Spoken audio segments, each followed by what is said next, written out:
Hello, you're on the air. This is the House Judiciary Committee. Please state your name, your city or town, and you have 1 minute and 15 seconds to testify. My name is David George Nunes. I live in Barroville, Rhode Island. I've been a resident for 56 years. I'm opposed to H5381. I'm opposed to H5386. I agree with H5395. I'm opposed to H5553. I'm opposed to H5554. I'm opposed to H5555. I'm opposed to H5556. I approve of H5557. I approve of H5558. I approve of H5639. I oppose H5726. I approve H5727. I approve of. Am I done? No, actually, if you had a few more seconds, but I just want you to stay on. Dr. Corvesi has a question for you. Very good. Doc? I was just curious if he was done with his, if he's got any more numbers of the bills that he either opposes or supports. Do you have any more? Yep. Go ahead. Let me just give you the I oppose. H5942, H5969, H5970. I oppose those. Thank you very much, sir. Have a good night. Thank you for your testimony. Thank you for working late. Okay, thanks. Next witness, please.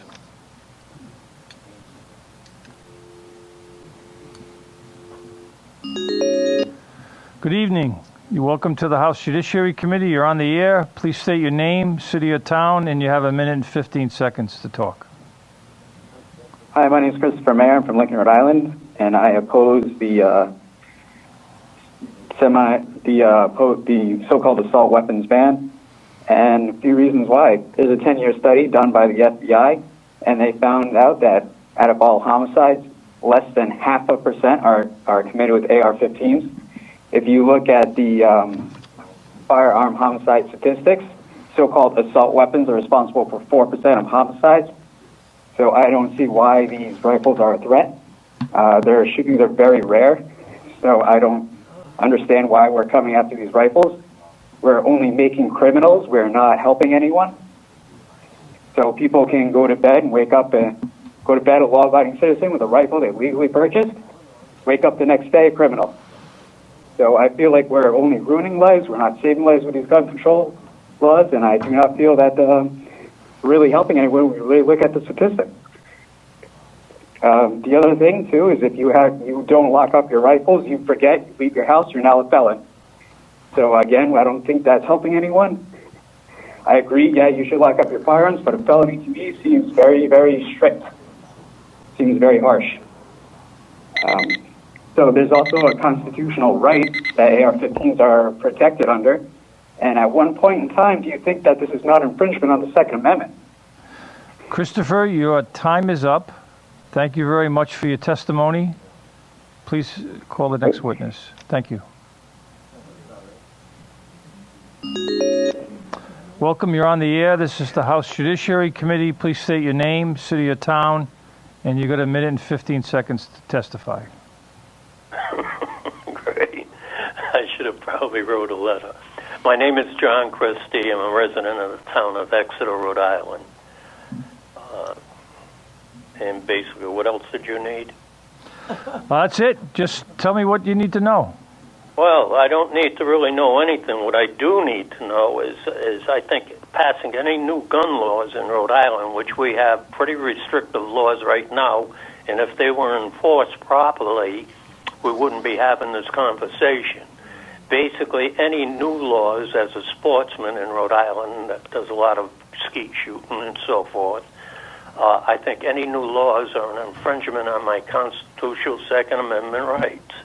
And I can't see what they're going to do Rhode Island any good at all, because it isn't affecting the criminal element. And basically all it's doing is putting a burden on average sportsman in Rhode Island. And that's about it. That's all I have to say.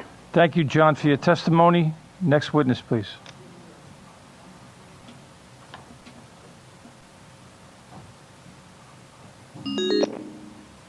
Welcome, you're on the air. This is the House Judiciary Committee. Please state your name, city or town, and you have a minute and 15 seconds to testify. Hello, my name is Eric Reiffa, and I am from Cumberland, Rhode Island. As an artist and a musician, I have to say that the First Amendment is usually my primary concern. But now I find myself needing to defend my Second Amendment, both being eroded in this day by extreme activists. Many of these bills proposed stifle our Second Amendment rights and seem to be based upon fear and not reason. In some cases, I think they are just a cynical workaround for our civil rights. They seem to be more about control than safety. Ralph Waldo Emerson, in his 1837 poem, Concord Hymn, whose opening stanza is, "By rude bridge that arched and flood, their flag to April's breeze unfurled. Here once the embattled farmers stood and fired the shot heard round the world. That shot is not the sound of a musket. It is a statement that created the Bill of Rights, human rights put into the hearts of our society, the rights of the individual to life, liberty, and property, the right to tools to defend ourselves, tools that defend all of our human rights. We have been seeing a steady erosion of these principles and therefore the erosion of our hard-won human rights. I've seen an acceptance of social control through fear. Eric, your time's up, but there is a representative who would like to speak to you. Representative Cavesi. Eric, how are you this evening? Good. Did you say you were an artist by profession? By profession. I think you have certainly distilled some of the important foundations of the Second Amendment very eloquently this evening. Thank you. Thank you. Thank you very I much. would also like to add, if I could, that 5 seconds. I feel that our entire procedure here is flawed. Flawed from bottom to top. And flawed from the stance that we exist to defend one another. And defend with weapons we must. Again, thank you for your testimony. Next witness, please.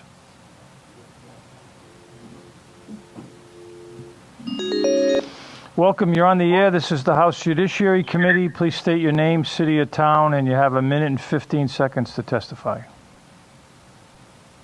First name Braun, last name Caraccio, Carraccio. Town is West Greenwich. Go ahead. You can testify. I am a small business owner who currently holds a permit to carry, and I also live in the middle of the woods. And it's a little difficult for us who are law-abiding citizens who are felt that we're pressured right now against some gun laws which are presently being pressed against us that may potentially cause harm to our either way of living or our way of life. I leave my store at night. I come home at night. As I said, I live in the middle of the woods, and by the time the police would get here, it's also quite difficult. There's some legislation which is being set upon us about locking weapons up. Even though we are very careful and respectable gun owners, it just seems like the rights that are trying to be taken away from us are just pressing. Also, there are some things about our sporting rifles. If we shoot for sport, we shoot for sport. Ron, and Ron, yes? Unfortunately, your time is up. I believe that All right, thank you. there's one rep that has a question for you. Representative Norrie. Ron, good evening. Thank you for your testimony this evening. Could you tell me what bills you do support, Ron? Which ones I do support are the reciprocity. That is very important to us since We do have a reason as a small business owner, and that's primarily our most important one. Thank you, Ron. Are there any other questions? No, Ron. Thank you. I don't Appreciate see your any. testimony. Ron, thank you very much for your testimony. Next witness, please.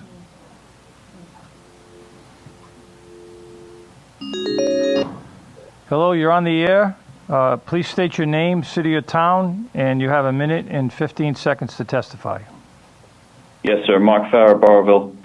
Banning guns is not going to stop criminals and deranged people from doing harm. They're going to do this anyway. Doing this is akin to banning sober drivers from driving because of deaths resulting from drunk drivers. How many convicted drunk drivers are still driving because they don't care about your laws? And you aren't going to ban all drivers, right? And driving is a privilege, not a right protected by our Constitution. Section 22 of the Rhode Island Constitution and Amendment 2 of the U.S. Constitution prohibit this law from being enacted. Turning a right into a privilege with a fee attached renders the law unconstitutional. Also, Rhode Island law prohibits a gun registry of any kind, making the proposed law illegal.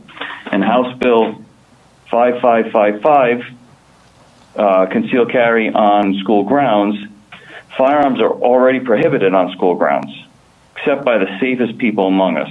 You've got police officers and you've got concealed carry permit holders. There are no issues with either one of those when it comes to safety.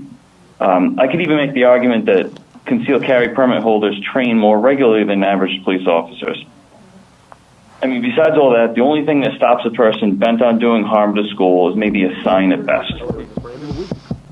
CCW holders, you know, typically when they're going to the school just to pick up the kids or watch them play sports or see a concert or something, they're not the problem. So historically, CCW holders are not a problem or danger to anyone. They're some of the most highly scrutinized people among us. We go through background checks. We go through 4-year certifications. Mark, your time is up, unfortunately. I'll have to cut off the call. Mr. Chairman, I have a question. Oh, there's a question. Mark, Yes, sir. it's Rep. Knight. How are you? Hi, how are you? I'm good. Thank you for your testimony. I'm glad that you brought up drunk driving. Are you Yes, sir. aware that over the last 20 or 30 years, the rates of drunk driving have decreased markedly with increased enforcement? Also with increased awareness and campaigns. Sure. But yes, I have. Yeah, and I think the goal for the proponents of these bills is that gun violence would be reduced through a multi-pronged effort of public awareness and stepped-up enforcement, although as I've said before, I think enforcement in Rhode Island is pretty good these days. And I think that there's what you see with some of these bills is, particularly the assault weapons bill, is an attempt to reduce the number of firearms that are in circulation to help get at this problem, not over a 1-day timeline or a 5-day timeline or a 1-year timeline, but over a 1-decade, 2-decade, 3-decade timeline. This is going to be a long-term effort, and I think that's what you see in these bills. Also, you brought up the registration thing, and I think it's important to note. I'm not a huge fan of that part of the bill, but I think everyone on the call should realize that just because there's a law in the books that says there's going to be no gun registry, the General Assembly made that law, and if we make another law that says basically except you can have one here, it's totally legit, totally legal, because the courts have said they have to give effect to every word that the General Assembly writes down on a piece of paper. What about Section 22 of the Rhode Island Constitution? What does that say? Don't know it by chapter and verse. Is that the right to bear arms section? The right to bear arms shall not be infringed, and it says nothing about a militia or anything else. Very straightforward. I hear that. And so when you're comparing drunk driving or any kind of driving efforts to the reduction of firearms in society or banning guns, you're comparing a privilege to a right. I hear you that we're talking about rights that are guaranteed in the Rhode Island Constitution and the federal Constitution, and it'll be up to our courts to determine whether, if these bills pass or some combination of these bills pass, it'll be up to our courts to make a determination about whether or not we have somehow infringed. But I'll tell you this, Vermont, Yes. just in the last few months, upheld their high-capacity magazine ban, and Vermont's arms section specifically says the right to bear arms in order to protect yourself and be part of a militia. It's a really interesting decision. I'm not an expert on their constitution. Yeah, they're also a constitutional carry state. They allow everybody to carry guns. Well, Did they you know can't that? do it without a high-capacity magazine. They can't do it with a high-capacity magazine anymore. That's what I'm saying. The courts Yeah. will figure this out. The courts will have a role to play. But that's- Unfortunately, you guys are the first line of defense of the Constitution. Well, You're the ones that first must decide whether something is constitutional or not. Then, if there's a gray area, if there's an issue, well, there's no gray area here. This isn't a total infringement. well, So fortunately, we have hopefully when it 70 gets to the court, if it passes, the court will decide in our favor. in the House of Representatives. Fortunately, we have 75 people from across the state to figure out and debate amongst ourselves what we think is constitutional and not constitutional. But I'll tell you this. If any of these bills pass, it's not going to prevent anyone from buying a pistol, a shotgun, or a long gun for home defense. Thanks for your time, and I appreciate you bringing up the DUI thing. Thank you for your time. All right, thank you very much for your testimony. Next witness, please. Welcome, you're on the air. This is the House Judiciary Committee. State your name, city or town, and you got a minute and 15 seconds to testify. Okay, my name is Jeremy Ratner. I'm from Green, Rhode Island. I'm a 34-year-old father of 5 young children.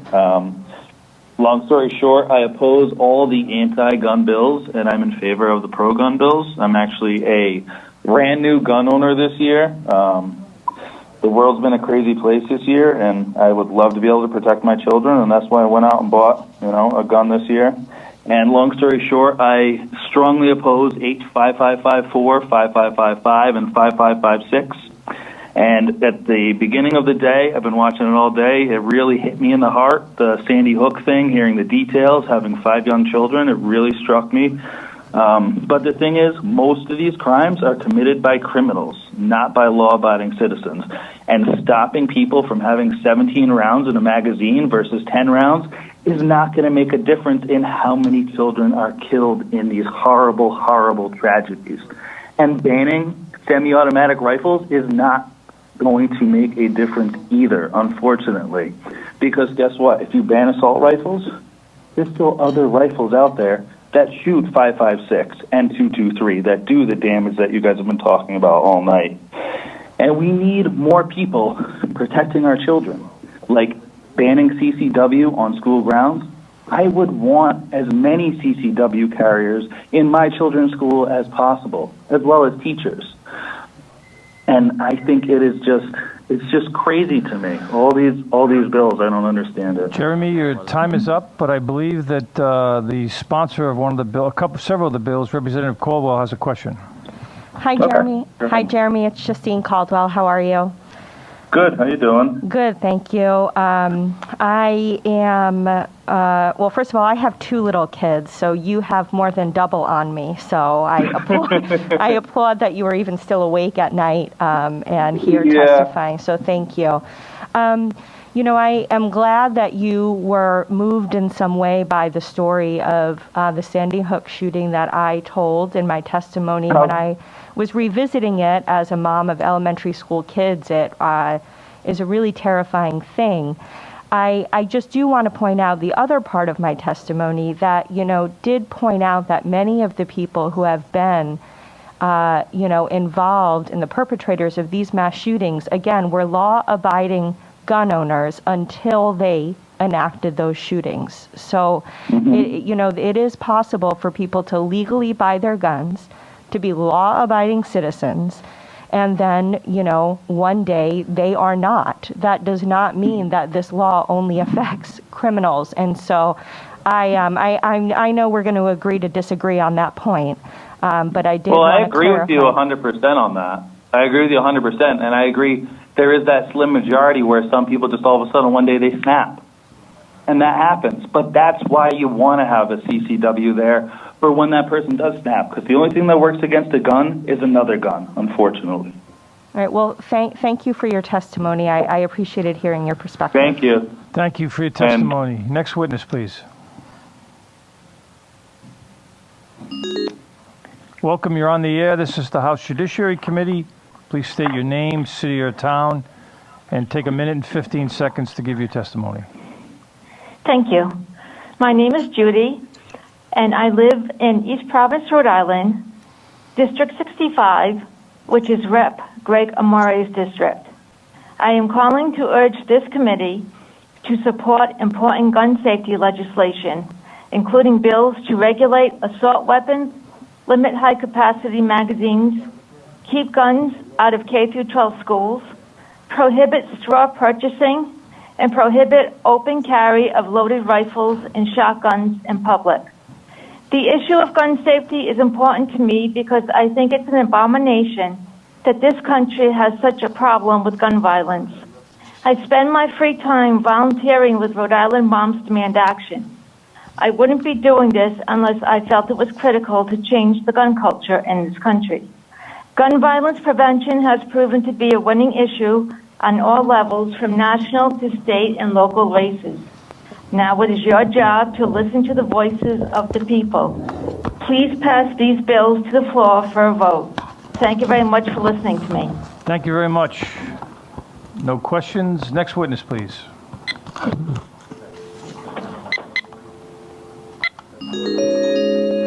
Welcome, you're on the air. This is the House Judiciary Committee. Please state your name, city or town, and a minute and 15 seconds is the amount of time you have to testify. First-time caller, long-time listener, Zachary Mccusker out of Providence, Rhode Island. I am calling to say that my views are aligned with the Federated Rhode Island Sportsman's Club and the Rhode Island Second Amendment Coalition. And more specifically, I'd like to speak on, after reading Bills 5554 and 5556, to me, it appeared that these bills would be creating two different classes of citizens, because those police officers and retired police officers would be able to keep the magazines of normal capacity and extended capacity above those of common citizens, and those are for their personal use, as I read it, not their service weapons. Same thing with the so-called assault weapons ban of 5556. It would also allow them to own banned items by this. So, thank you very much. Why would we have two separate classes of citizens? Everyone, and then the private, personal property of police officers. Thank you very much. Your time is up. Next witness, please.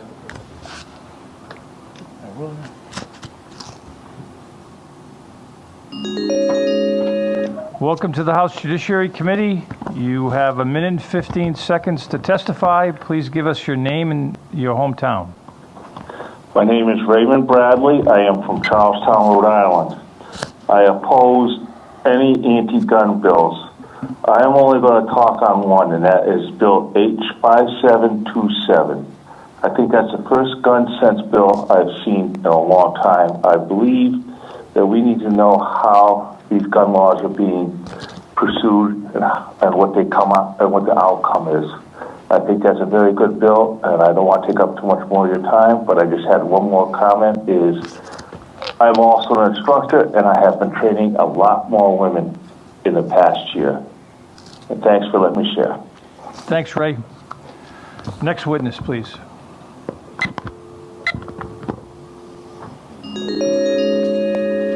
Welcome, you're on the air. This is the House Judiciary Committee. Please give us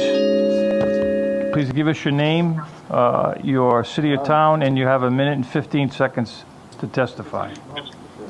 Yeah, thank you, Chair. My name is Jared Haskell. I'm from Riverside. Go Townies. I'm opposed to 5554 and 5556. I just wanted to respectfully remind the committee and the general public of the long history that gun control has in regards to race, the type of people who typically bear the brunt of these type of bills. Now, I don't think the intention of these anti-gun bills today is to target most of our the most disadvantaged in our communities, but we have to be honest about who will be fined and incarcerated because of this legislation, right? These type of bills have historically been used as a judicial weapon against black and brown communities. To me, these bills have an eerie resemblance of the 1990s tough on crime bills that unintentionally targeted inner city people of color for non-violent crimes. The potential crime of owning a 15-round magazine certainly falls under this type of legislation. To me, after a year of Black Lives Matter protests across the state, I just don't think it's appropriate to give our justice system more tools to prosecute these groups. And that's what's here. That's what these bills will actually do in practice. I know they have good intention behind it, but I just think we should be honest about what these bills are going to do at the end of the day. So I'd ask us to just consider the long-term implications. Jared, your time is up. Thank you very much for your testimony. Next witness, please.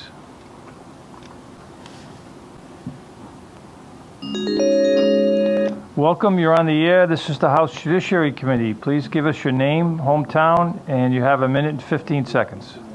Hi, this is Glenn Rashat. I live in Coventry, Rhode Island. I am opposed to H5381, H5386, H5553, H5554, H5555, H5556, H5726, H5942, H5969, H5970, H60, looks like 82.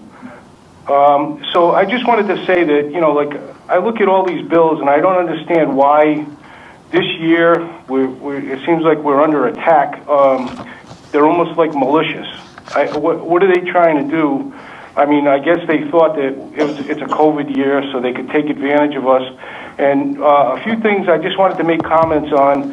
I didn't hear anybody mention the 1986 Firearms Owners Protection Act. That's a federal law. It's a federal law. It does not allow you to register firearms at all. I know 114741, we have it in the state of Rhode Island, that prohibits you as well, but the 1986 Firearms Owners Protection Act specifically prohibits you from registering firearms, okay? And the other thing I wanted to mention is somebody talked about AR-15s not being around that long. They came out in 1962 to the public, so they've been around for a long time. Glenn, the other thing, Glenn, unfortunately your time is up, but thank you for your testimony, and I believe one of the reps has a question for you, Representative Naray. Glenn, thank you, Chairman. Glenn, I don't believe you are in my district. I recognize the name from emails. No, I'm not. Yep. But thank you for calling in this evening. And again, Glenn, I'm going to research the 1987 Firearms Owner Protection Act. It's 1986 Firearms Act. 87, I graduated from high school. 86, and it was an addendum to the 1968 Gun Control Act. Great. Glenn, thank you. Okay. Thank you very much for your testimony. Yes, sir. Thank you. Next witness, please.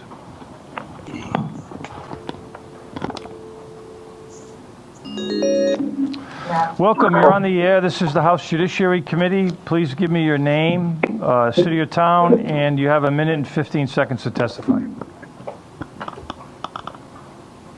Name is Bruce Andrews. I'm from Narragansett. I think it's abhorrent what you people are trying to do to us law-abiding citizens, trying to take away my Second Amendment rights.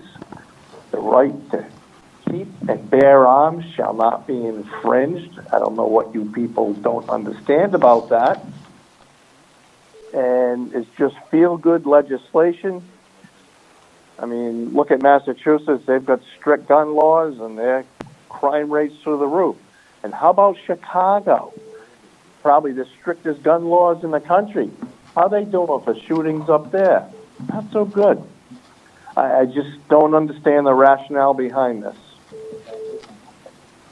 Now, in New Hampshire, if you want to compare, they have constitutional carry. And what kind of crime rate do they have up there with shootings? It's almost nil. So I just don't understand where you people are going with this. Thank you, Bruce, for your testimony. I don't think there's any questions, so if I could have the next witness, please. Thank you. Thank you.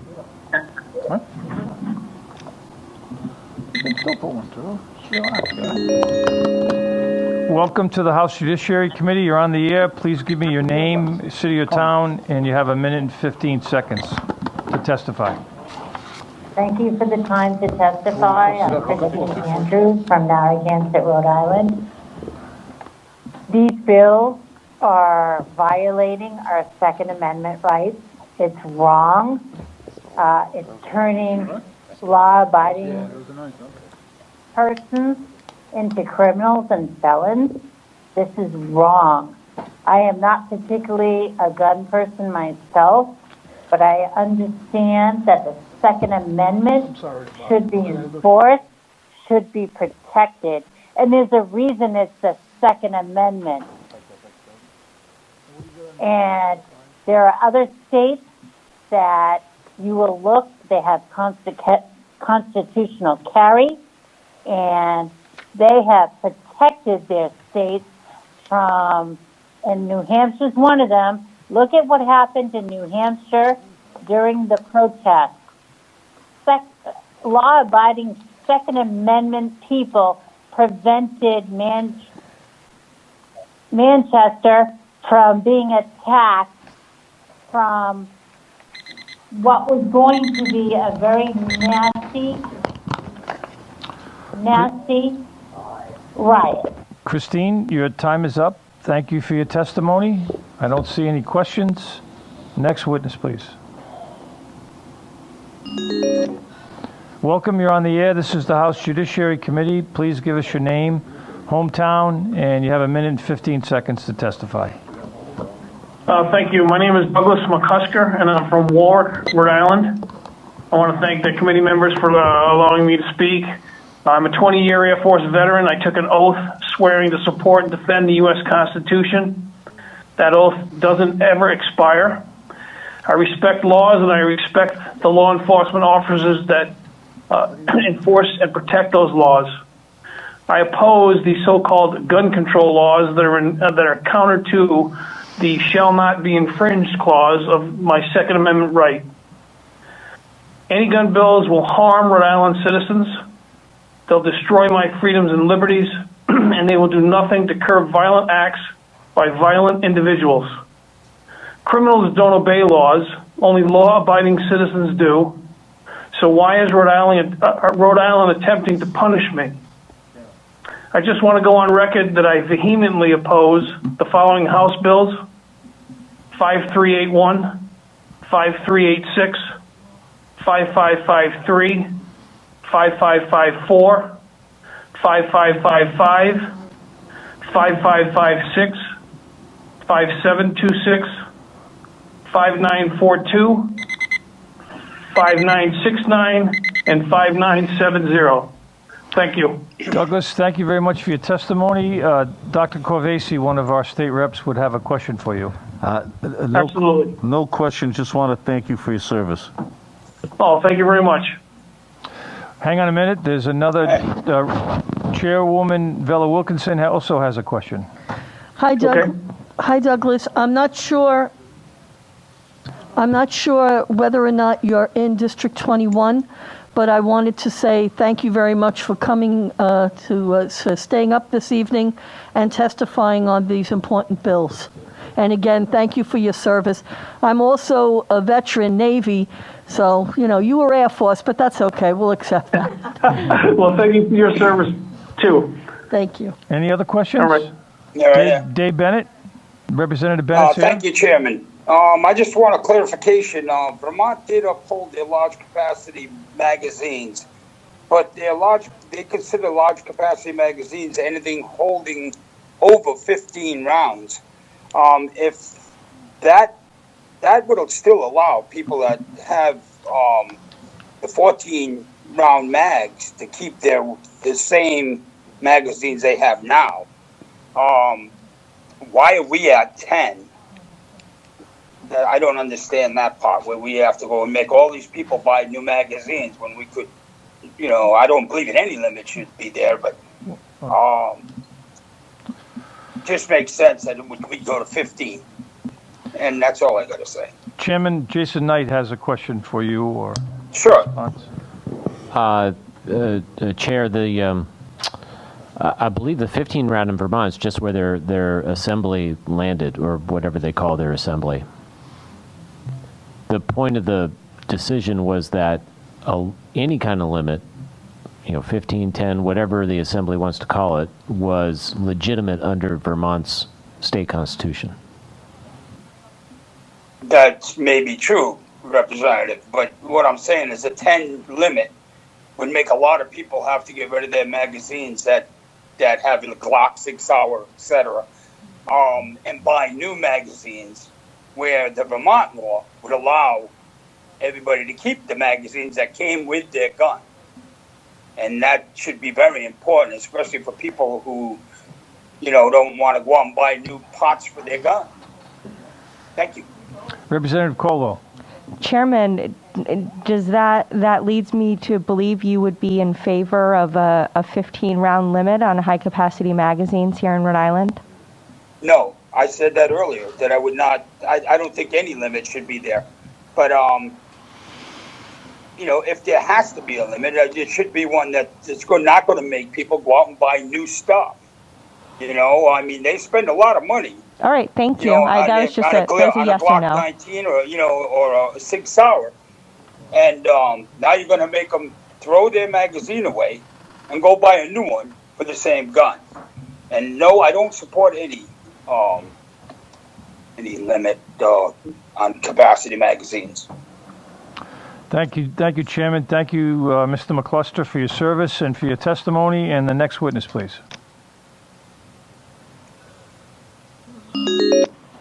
Welcome to the House Judiciary Committee. You're on the air. Please give us your name, city or town, and you have a minute and 15 seconds to testify. My name is Gerald Benson. I'm in Portsmouth, Rhode Island. Members of the Judiciary Committee, I want to thank you all for taking your time to serve the public interest. I'll be brief. These gun control bills don't solve any problems. They will only create additional burdens on those people that follow laws and vote. Criminals and those with mental challenges will not change their ways just because a new law is written. Restricting self-defense use of firearms and creating gun-free zones will only highlight vulnerable targets and leave our children and loved ones unprotected from those that are intending to do harm to them. These gun control bills are dangerous and make society less safe. I'm sure that you've heard from many people tonight speaking to the same points, but I'd also like to point out the economic burden these proposed restrictive gun laws will create. According to the DEM website, there are 34 shooting ranges in this state, and the Yellow Pages only list 34 listed gun shops. I heard earlier it's over 134, and many more retail outlets that sell ammunition and firearm accessories. Certainly, we don't need to restrict business in Rhode Island any more than they already are. So to finish, I'd just like to say that if these gun control laws are passed, it will endanger lives and our economy, so I'm asking you do not allow them to pass. Thank you, Mr. Benson. Your testimony and your time is up. Could I have the next witness, please? Welcome. You're on the air. This is the House Judiciary Committee. Please give your name, city or town, and you have a minute and 15 seconds to testify. Name is Blake Crutchfield. I am from Lincoln, Rhode Island, and the reason I wanted to testify tonight is pertaining to the banning of guns, either they be assault rifles, pistols, or otherwise. And the reason why I would be opposed to these bans is because a majority of the criminal element that carries out these issues, it stems from a neurological issue that abstract laws and bills being passed cannot fix. The psychopathy rate and the statistics can easily be Googled by anybody of the committee that wants to search. And case in point, we can look at events like Columbine and Sandy Hook, where the perpetrators were analyzed and seemed to have had mental health issues which do not pertain to an inanimate object like a weapon.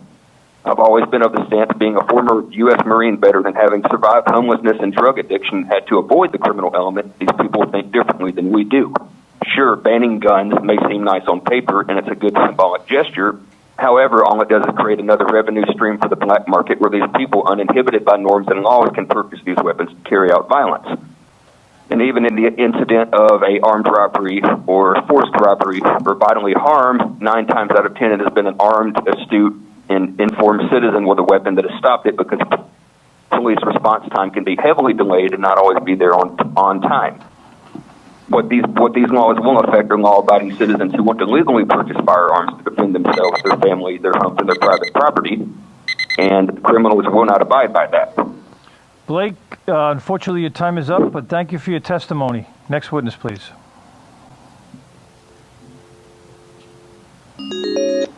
Welcome, you're on the air. This is the House Judiciary Committee. Could you please give me your name, city, or town, and you have a minute and 15 seconds to testify. My name's Chris Barrington. I live in Barroville. I oppose 5381, 5553, 5554, 5555, and 5556. The verbiage in these bills can be misinterpreted in too often. A hinged floor plate, 99% of every bolt-action hunting rifle has a hinged floor plate. Most of them have only a 4 or 5 round capacity. You said before that it didn't cover bolt-action rifles, but unless you change the verbiage of hinged floor plate, it could be misinterpreted, or it could be used to prevent those firearms. 5183, HEPA laws are there for a reason. The registry of firearms is technically illegal in Rhode Island, is it not? So wouldn't you have to amend that law before you try to push a bill through to make a law that requires registration of firearms that are legally owned, legally possessed by law-abiding citizens? None of these bills do anything to bad guys. They're all aimed directly at law-abiding citizens. And I'd like to thank Representative Place for representing us. Thank you very much. Thank you, Christopher. You have one of the reps that wants to ask you a question. Christopher, thank you for testifying tonight. This is Rep Knight. And I appreciate your question about the floor plate because it's come up a lot tonight. And I'm going to read the sentence from the proposed bill just so that everyone has it. The term large capacity feeding device shall include an ammunition feeding device with a removable floor plate or end plate if the device can readily be extended to accept more than 10 rounds of ammunition. So it's a 2-part thing. That's what people need to understand. So if it can't be readily extended because of the internal structure or because of some piece of the physical structure of the magazine, such as a pin that would require a tool to remove or insert, then you're good. So something to think about. Thanks for your testimony. Thank you very much. Thank you very much for your testimony, Christopher. Next witness, please. Welcome. You're on the air. This is the House Judiciary Committee. Please state your name, city or town, and you have a minute and 15 seconds to testify. Hi, my name is Paul Pavlak Jr. of Saunderstown, Rhode Island, and I'd like to voice my opposition to the gun control bills. And in particular, I'd like to point out something. So the National Shooting Sports Foundation, which is a trade association for the firearms industry, I believe representative came in earlier today and talked to you, reports that 40% of the first-time firearm purchases in just the first 4 months of 2020 were women. And in another survey of retailers, he found a 58.2% increase in sales to African Americans, 40.0% to Hispanics, and 42.9% to Asians. And I'm worried that these bills are going to disproportionately target women and minorities and rob them of their right to defend themselves. Well, I urge the committee to oppose these bills, and that's all I have to say now. Thank you for your time. Thank you very much, Paul, and appreciate you coming in. I'm your state representative, so I appreciate Yes, I know. Thanks. All right, you have a good night. Thank you. Next witness, please.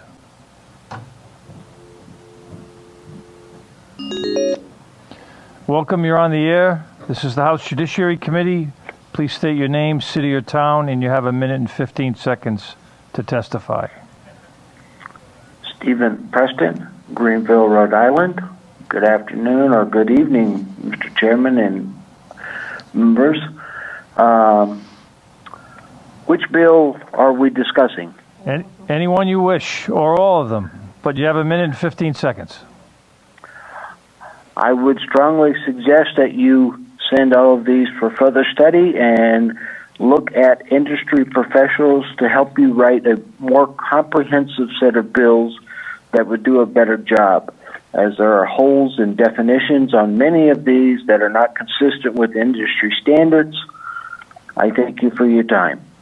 Thank you, Steve. Next witness, yes, please. Sir.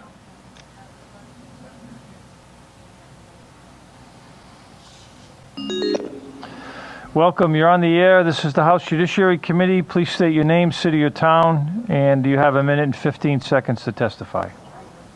Sure, my name is Jared Strobel from Narragansett, Rhode Island. I'm in opposition to the gun safety bills because they're not really doing anything to help protect law-abiding citizens. If anything, it's taken away our rights to defend ourselves. Criminals aren't going to abide by the laws, and right now you're just pretty much letting them openly walk into our houses. We can grab a book off the shelf and throw them at them, but that's not going to protect me and my children. I think this energy needs to be put into laws that are going to stop the criminals or at least slow them down. It's taken away family time. We have Sunday family range time. A lot of the stuff banning semi-automatics, that's like 90% of firearms. So I think it's being rushed. I think it's a lot of representatives' personal agendas, without really keeping the people in mind. Thank you. Thank you, Jared. Seeing no questions, next witness, please. Go.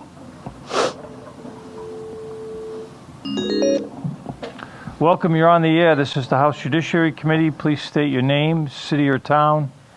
And Hi, Brenda Jacob from West Greenwich. How are you? Good. How are you tonight? Good. I am calling to testify against all of the anti-gun bills. I just wanted to state that I oppose all of this legislation. I think it is an infringement on our personal property. A lot of these bills actually, especially the assault weapons ban, it actually takes away our personal property. I know that you're trying to legislate crime away, but I honestly don't feel like you can legislate crime away or mental illness.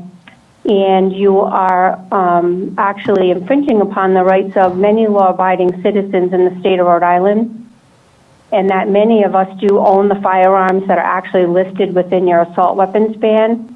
As far as being a woman shooter, I have a very big issue with the magazine capacity ban because you are actually taking away the safety for us when we're shooting, because a lot of times when you use aftermarket components to reduce the size of the magazine, it makes the firearm less likely to operate properly. So we end up having problems with stovepipes and jams, and that makes it an unsafe environment for women. Brenda, unfortunately your time's up, but thank you for your testimony. Next witness, Okay, thank please. you so much. Thank you. Next witness.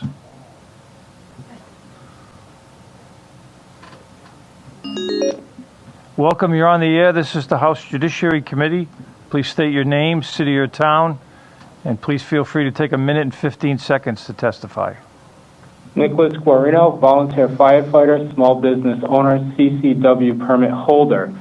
Members of the Judiciary Committee, thank you for the opportunity to testify in opposition to the following bills that infringe on our Second Amendment rights: 5318, 5386, 5553, 5554, 5555, 5556, 5726, 5942, 5969, 5970. This legislation will do nothing for the public safety, but will put a burden on law-abiding owners.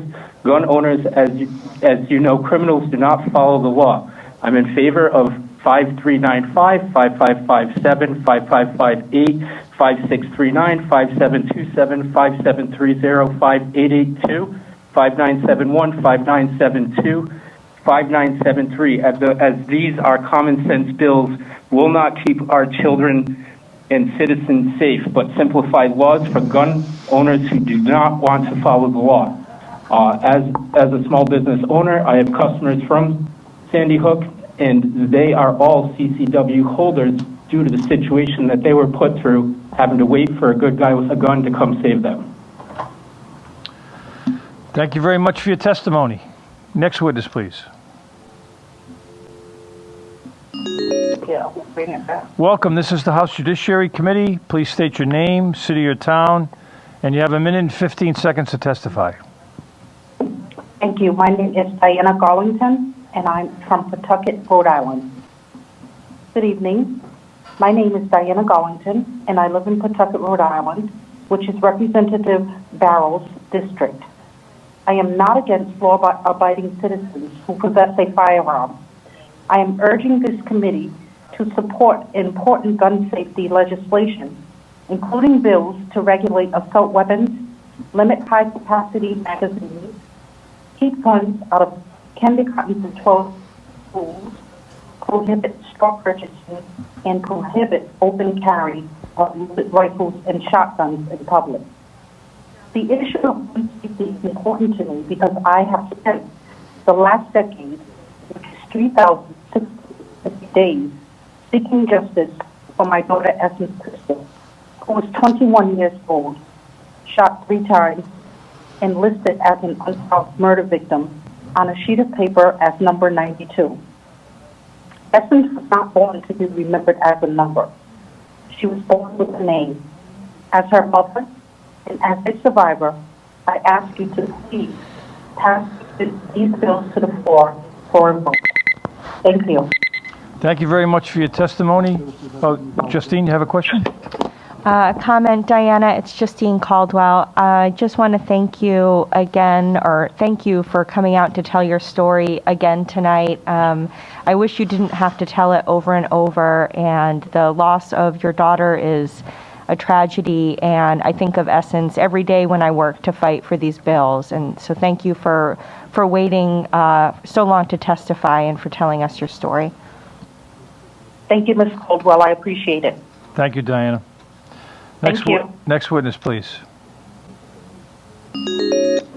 Welcome. You're on the air. This is the House Judiciary Committee.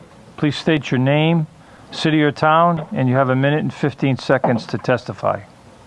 My name is Benjamin Massey. I live in Pawtucket, and I am a lifelong resident of Pawtucket. And I am opposed to all of the anti-gun legislation that is being discussed tonight. And rather than reiterate a lot of what everybody else has said, I feel that it's important to remind the Judiciary Committee that using tragic events from around the nation is not a reason to strip away rights from law-abiding citizens. And much of this legislation is far too vague and ineffective in trying to eliminate some of the problems that you're trying to eliminate. Rather than wasting your time on these bills, we should be dealing with issues regarding mental health, and currently we should be dealing with issues regarding our coronavirus pandemic and not wasting time on these minor issues. I would encourage you to take the common sense measures of not disarming the public from protecting themselves. That includes minorities, that includes women, that includes every single person that has the right to defend themselves, their possessions, and their family. So I encourage you to reject all of these anti-gun legislations tonight. Thank you. Thank you, Ben. Next witness, please. Welcome. You're on the air. This is the House Judiciary Committee. Please state your name, city or town, and you have a minute and 15 seconds to testify. My name is Andrew Norfolk from Sedgwick, Rhode Island. I'm calling today to vocalize opposition to Bills 5554 and 5556, the magazine capacity restriction and assault weapon ban laws, respectively. I believe these bills are gross perversions of otherwise noble goals to improve Rhode Island public safety. These bills will not make Rhode Islanders safer.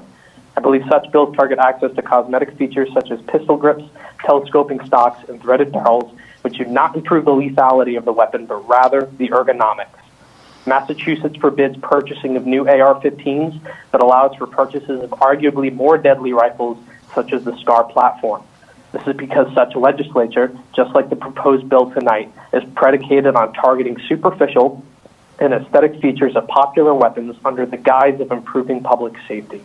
With regards to magazine capacity limitations, I urge everyone to consider that police are not limited to 10 rounds themselves, yet frequently have to use more than that amount allotted to neutralize dangerous threats. If 10 rounds aren't enough for them, why is it enough for us? I empathize with Representative Justine Caldwell in her having received death threats that should not paint the Second Amendment community as a whole in a negative light. But I must say, if she feels concerned with the safety of herself and her family, I must inform that the sentiment is mutual, and I recommend she invest in a quality AR-15. Thank you for your testimony, Andrew. Your time's up. Justine, you have a comment? Okay. Time's up. Thank you. Next witness. Welcome. You're on the air. This is the House Judiciary Committee. Please state your name, city or town. You have a minute and 15 seconds to testify. Thank you. It's Jen Hirsch from Cranston, and I'm supporting the bills that are for reciprocity and the emergency circumstances vacate order. Just wanted to say, growing up on a border town, our highway exits are sometimes in different states. We're part of a town or the border maybe on the other side. So it's very common to cross back and forth. I think that's good.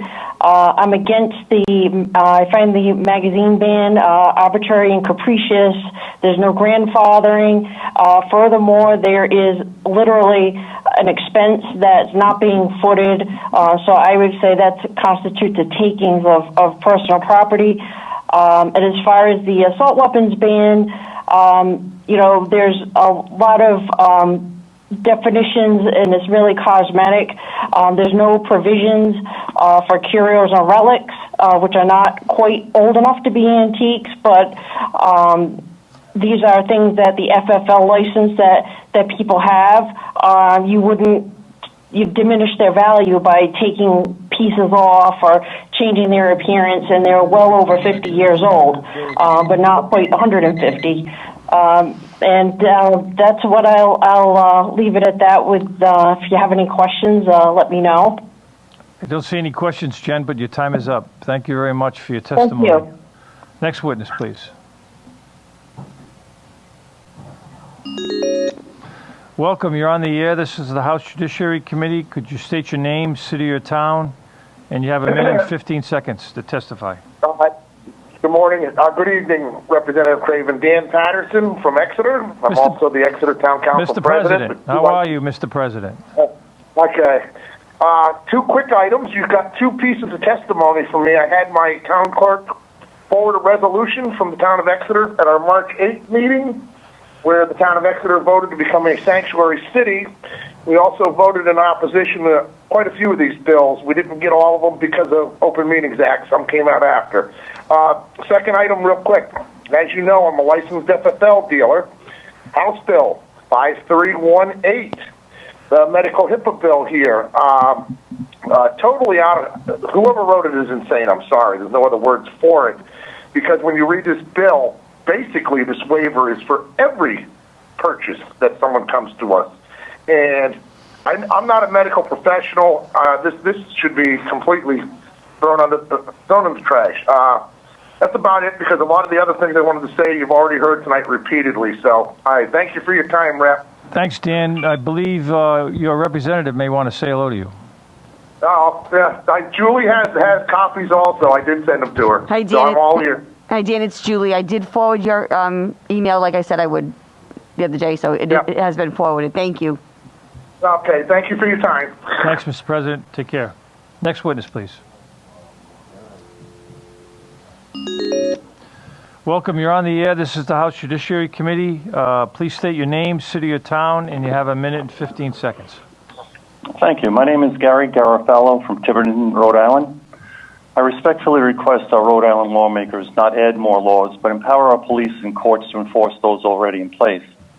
I say this because I believe the solution to preventing acts of violence by bad and deranged people is not, I repeat, not to weaken the ability of good and rational people to defend themselves by insisting on non-practical legal parameters.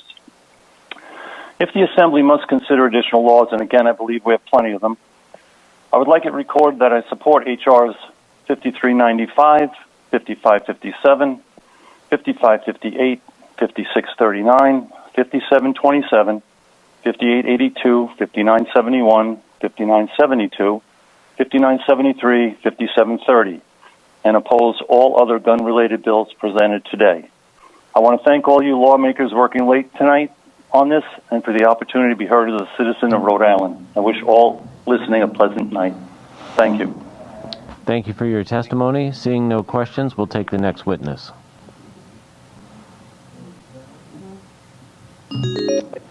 Hello, you're with the House Judiciary Committee. Please give us your name and town, and you have 1 minute and 15 seconds for your testimony. My name is Stephen Shartliff. I'm from Coventry, Rhode Island. As a veteran of the United States Army, every November I am asked to come to the State House to be thanked for my service. Every March I'm forced to go back to the State House to defend my rights that I've already sacrificed for numerous times. I urge everybody there to deny this legislation, to table it, because this does nothing for the citizens of Rhode Island. Nothing at all. Thank you very much for your time this evening. If you can hang on a second, Representative Norway has a question for you. Thank you, Second Vice Chair. Steve, thanks for calling in. Thanks for staying up so late, being so diligent to testify. I look forward to our conversations whenever you're available. Yes, sir. Anytime. Thank you for your testimony. Next witness, please.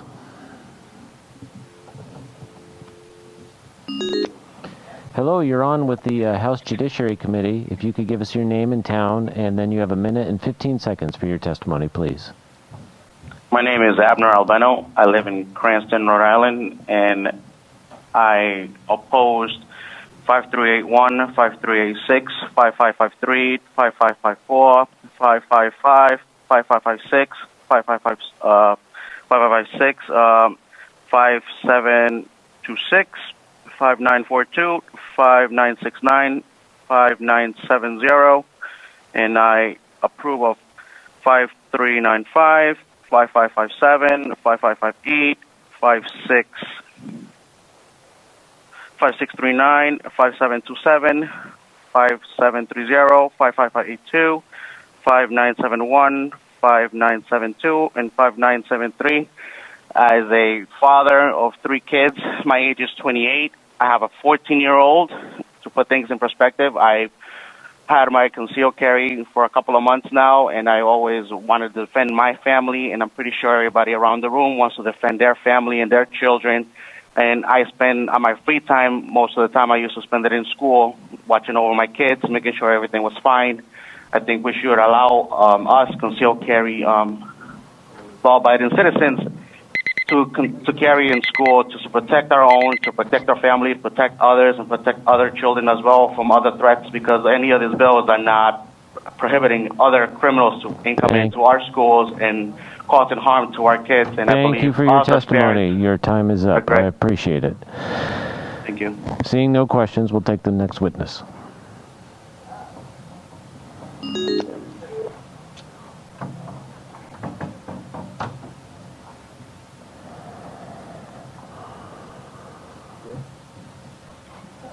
Oh, I'm sorry. Once again. Hello? Hello? There you are. If you could turn down whatever device you are listening to us on. And then give us your... There's no device on. All right, we're getting an echo over here. Hang on, I will go off a headset. Thank you. If you could give us your name and town, and you have a minute and 15 seconds for your testimony.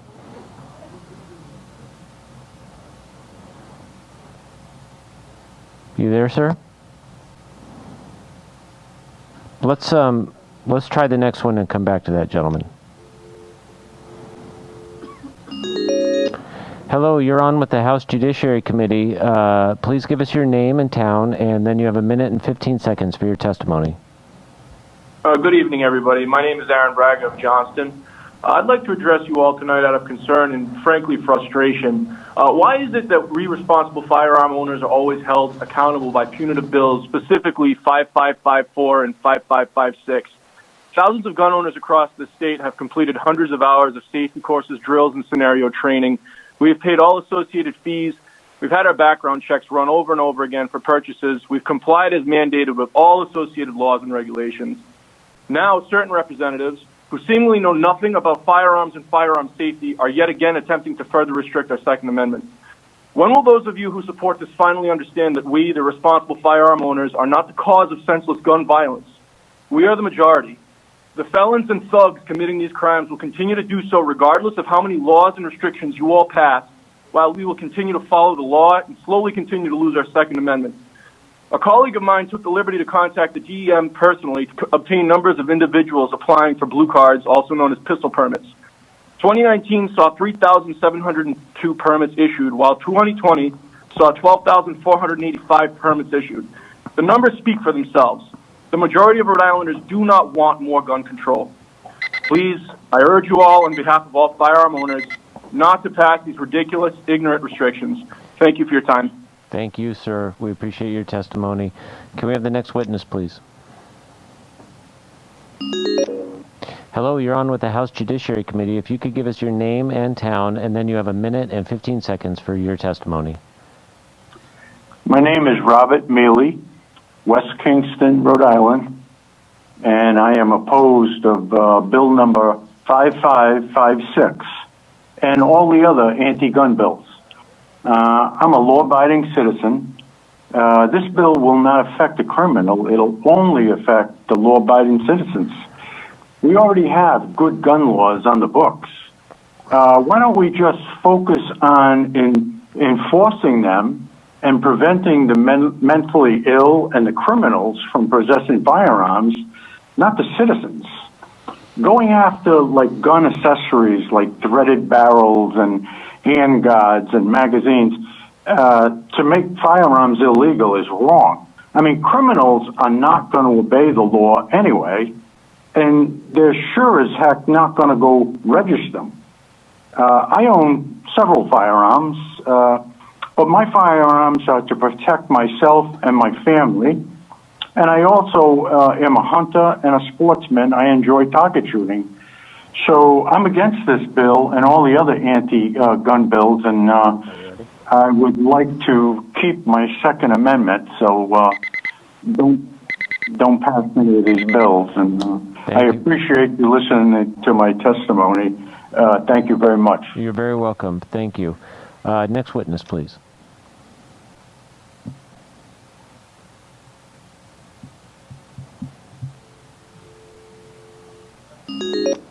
Hello, you're on with the House Judiciary Committee. Please give us your name and town, and you have a minute and 15 seconds for your testimony.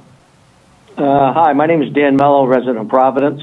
I'd like you to please oppose the following bills: H5381, 5386, 5553, 5554, 5555, 5556, 5726, 5942, 5969, and 5970.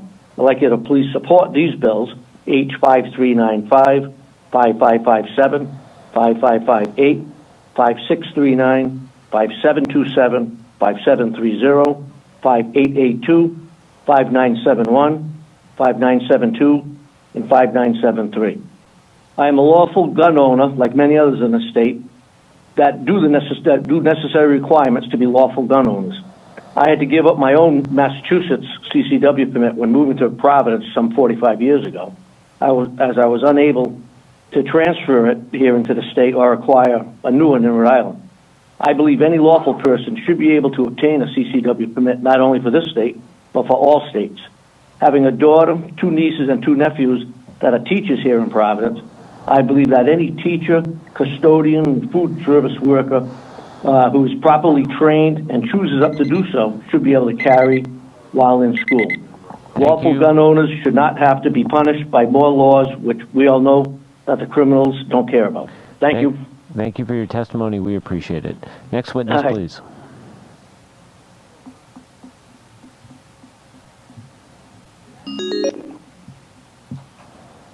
Hello, you're on with the House Judiciary Committee. Please give us your name and town, and then you have a minute and 15 seconds for your testimony. My name is Robert Hall, 15 Knowles Lane, Richmond, Rhode Island, formerly of Rhode Island National Guard Special Forces and an active high-power and small-bore rifle shooter. I clearly oppose anti-gun legislation, H. 5381, 5553, 5554, 5556, and H. 5970. Yearly, the responsible gun owners are being challenged to defend a right guaranteed by the Rhode Island and U.S. Constitution. This annual attack on legal gun ownership will do nothing to eliminate violence, nor will it deter a violent individual who will ignore existing laws and still commit a horrible act. Enforcement of this legislation would criminalize legally possessed firearms and accessories costing millions of dollars, which have been in public hands for 50 years.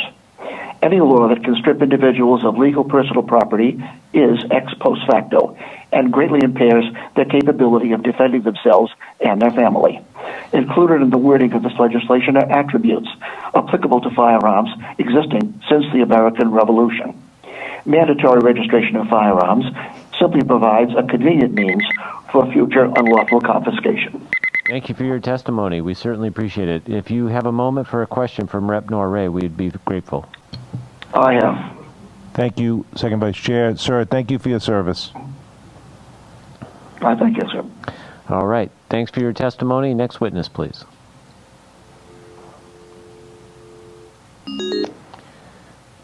Hello, you're on with the House Judiciary Committee. Please give us your name and town, and then you have a minute and 15 seconds for your testimony. Thank you, sir. My name is Michael Day. I'm from Warwick, Rhode Island. I'm a registered Democrat that votes in every election. I'm a husband of a teacher and a father to an 11-year-old son. I cannot support these anti-gun bills that are trying to be pushed through tonight. In 2018, the Rockefeller Institute did a study on mass shootings. The results came up that a lot of information that was spoken tonight is just not true. You're more than likely to be struck in lightning than to be involved in a mass shooting. Handguns are used 75% of the time. And the final policy said knee-jerk reactions rooted in emotion will not solve the problem. The evidence produced to date shows that the problem requires solutions that are versatile and grounded in evidence in order to be effective. Although mass shootings occur considerably less frequently than portrayed by the media, the findings are that they have increased over time. While most of our most populous states have never experienced the majority of the mass shooting over time, there are states that have never had one. Schools and workplaces are more likely to be the site of a mass shooting, and policy efforts should focus more intensely in those areas. Further, although commonplace public perceptions of mass shootings include use of assault rifles, more than 3/4 of mass shootings actually involve handguns. Therefore, it is incumbent to find evidence-based solutions to this growing problem, given the regional demographic and type of gun use data. The one-size-fits-all approach may not work. Tailored solutions may work better depending on the state and the community. Future works by the consortium will explore these issues. Thank you for your testimony. I ask to listen to the science. Thank you for your testimony. If you have a moment for a question, Representative Vella Wilkinson has a question for you. Sure. Thank you very much, Mr. Day. Can you hear me? Yes, ma'am. How are you, Camille? I'm doing just fine, thank you. I wanted to thank you for giving such a thoughtful testimony this evening. Definitely appreciate the time that you put into the research into it. Thank you again. Thank you very much. Appreciate it, Brett. Take care, sir. Next Take care. witness, Thank please.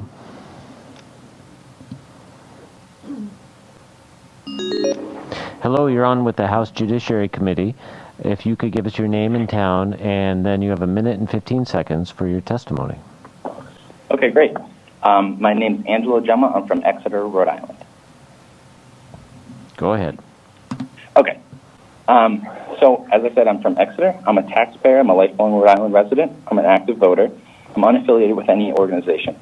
I'm testifying tonight in opposition to the gun control bills that are being heard today and in support of the pro-firearms bills.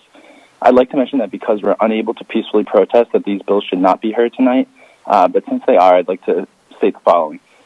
Per the FBI crime statistics database, Rhode Island is the second safest state as far as gun crime. From 2012 to 2016, there were 0 deaths with rifles in Rhode Island.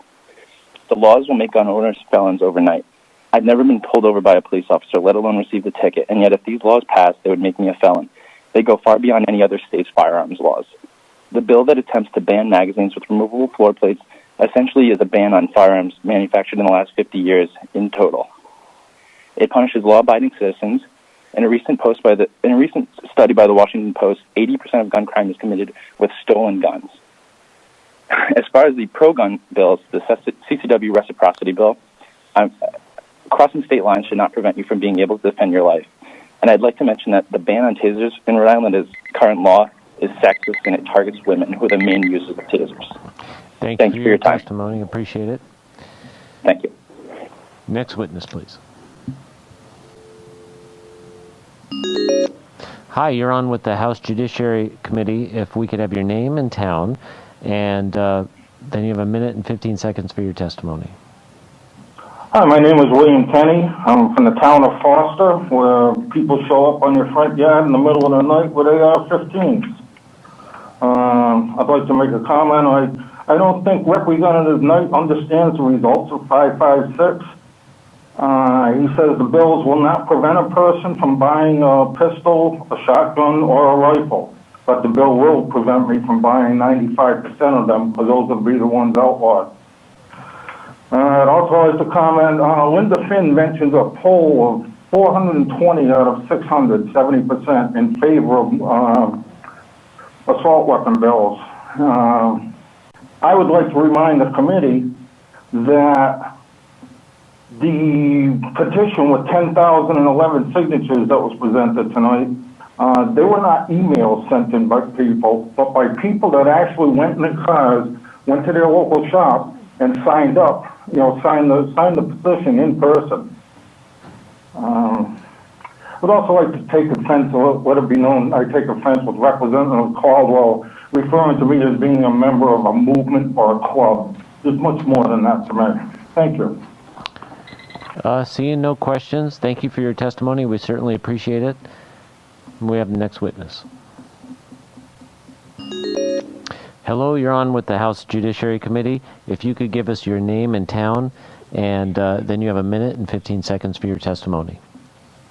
Hi, thank you. My name is Justin Boutelet from Woonsocket. I'm calling in in opposition of the anti-gun bills and in support of the pro-gun bills. A couple of things I wanted to mention really quick. I'm glad I didn't have to follow directly after those two guys who gave all that great testimony. But H5381, in regard to the medical information, I would like for that to definitely be taken out, because that's obviously the HIPAA information, but it's dangerous information to have in the public. Let's see here. In terms of 5556, my wife is actually only 5 feet tall, and that's because of that she has to use a telescopic stock in order to shoot a rifle. And with that, all of the firearms that we have that she's able to shoot right now would basically be illegal at that point. So the laws that are being put forward are very restrictive, obviously. And also, just as a final note, machine pistols are in fact already illegal. Thank you for your testimony. Thank you. Seeing no questions, we'll move on to the next witness. Hello, you're on with the Judiciary Committee. This is, give us your name and town, and then you have a minute and 15 seconds. Hi, my name is David Newell. I'm in Wakefield, Rhode Island, and I want to oppose the majority of these bills. I know they're in good faith, but the proposed bills do not seem to reduce violent criminal behavior at all. It seems like the majority of them are only restricting access to responsible gun ownership, and that high-risk individuals will still be able to acquire firearms, and that the majority of these bills would turn everyday law-abiding citizens into criminals. It seems like the medical release for gun purchases would kind of be an overreach over HIPAA laws. At high capacity, I think that if I were away on business, it would be only fair for my wife to be able to subdue any people coming into the home to protect herself or our family. I think she should have kind of an equal playing field with that. As far as 5554 goes, that would ban most magazines in use today. That would also ban shotguns as well. They all have removable parts in the magazines for cleaning capabilities. I think that the cliche is correct, where a lot of times the only thing that stops a bad guy with a gun is a good guy with a gun. Thank you for your testimony. Seeing no questions, we'll move on to the next witness.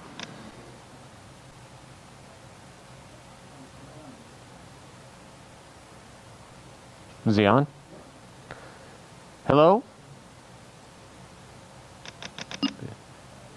How about now? Is there anyone on the call? There we go. Hello, you're on with the House Judiciary Committee. If you could give us your town and your name, and then you have a minute and 15 seconds for your testimony. Okay, my name is, my town is in Providence, and my name is Cedric Huntley. Go ahead, Mr. Huntley. So, dear Chairman Craven and the Judiciary Committee members, my name is Cedric Huntley, and I'm a lifelong resident of Providence, and have been on the board of and volunteer of the Nonviolence Institute since 2000. I've been committed to nonviolence practice, passion, and commitment and dedication to our community.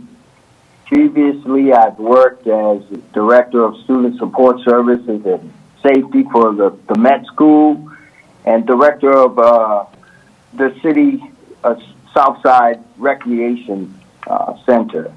And I was recently hired as the Executive Director of the Nonviolence Institute here in Providence. The mission of the Nonviolence Institute is to teach by word and example the principles and practice of nonviolence and to foster a community that addresses potentially violent situations with nonviolent solutions. Our nonviolence outreach specialists are the boots on the ground of the Institute.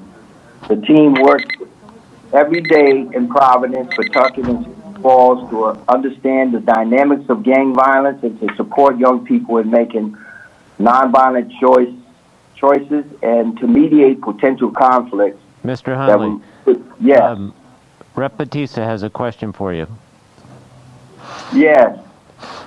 Not so much a question. I just wanted to offer my congratulations, Mr. Hundley. I happen to be the representative of the area in which the Institute is, and I look forward, I want to congratulate you on being hired. I look forward to building a working relationship with you because I know that the Institute provides a lot of wonderful services to the South Providence community, and I thank you for taking that work.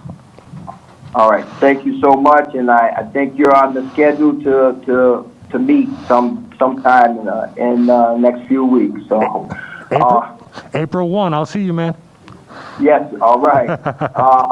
Thank you, Mr. Huntley, for your testimony. I wish we had more time, but everyone gets a minute, 15 seconds. All righty. Thank you. Okay.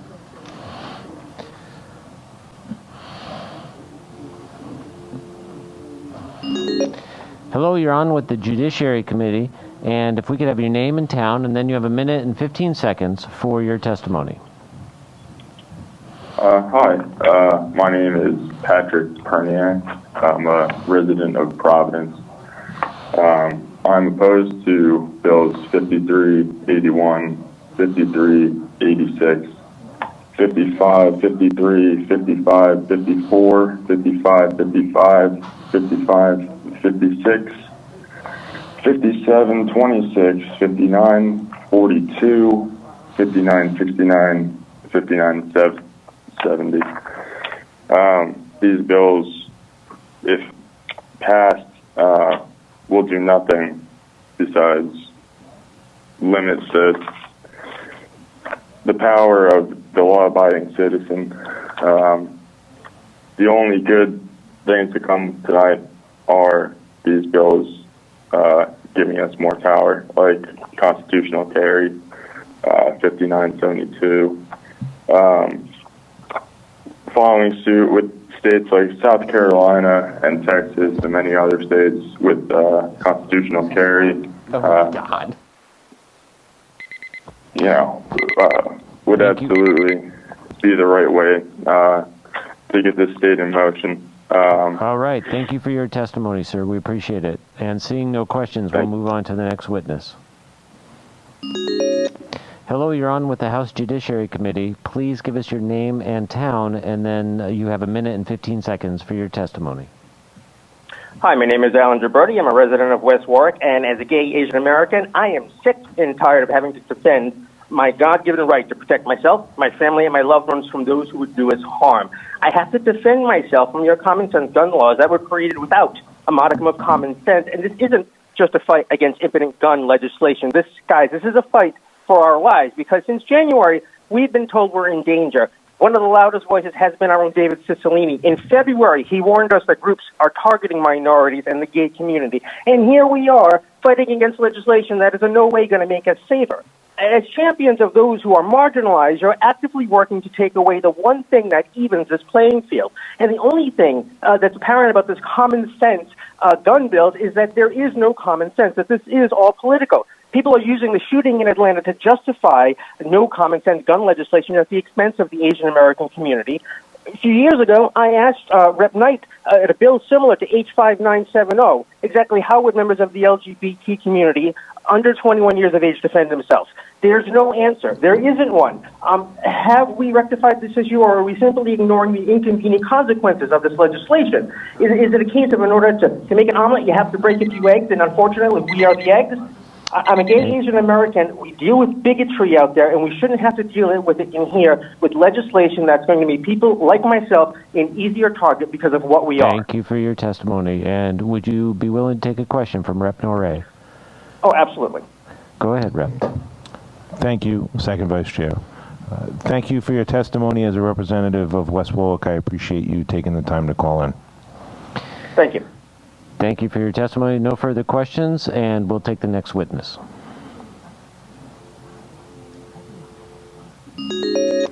Hello, you're on with the House Judiciary Committee. Please give us your name and town, and then you have a minute and 15 seconds for your testimony. Wonderful. Yeah, my name is Robert Thomas. I live in South Kingstown. I've been a Rhode Island resident since 1987 when I came here to go to school. Both my wife and I have postgraduate degrees. I'm a small business owner, husband, father, all those things. I'm also a firearm owner. Have been so for 30 years plus. Was a competitive shooter. Still shoot once a week. 55, 56 will directly impact me. There's no provision.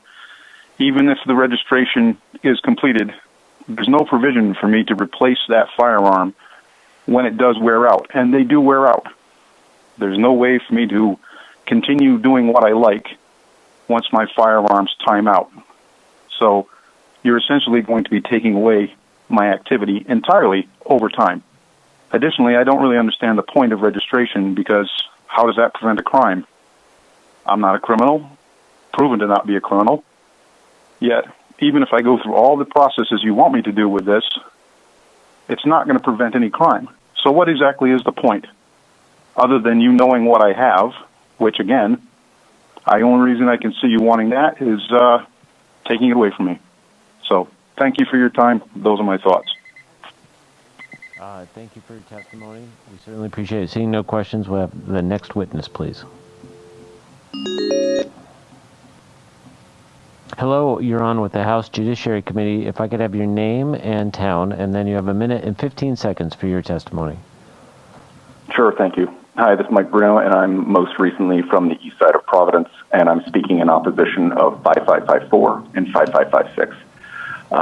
So I'm not some gun nut. I'm a normal guy. I'm a working professional and a family man, and also a new gun owner who recently purchased the most common firearms in America, which are the 9mm pistol with a 15-round magazine and the AR-15 rifle with a 30-round magazine, which I bought to lawfully protect myself and my family. I also spent thousands of dollars on training and dozens of hours of practice to qualify to concealed carry. The PolitiFact website has confirmed that the vast majority of gun crime is committed by people who illegally possess the firearm. So if this legislation passes, it will do nothing to increase the safety of the state. It will only reduce the safety of law-abiding citizens, while criminals keep using any weapons they want illegally.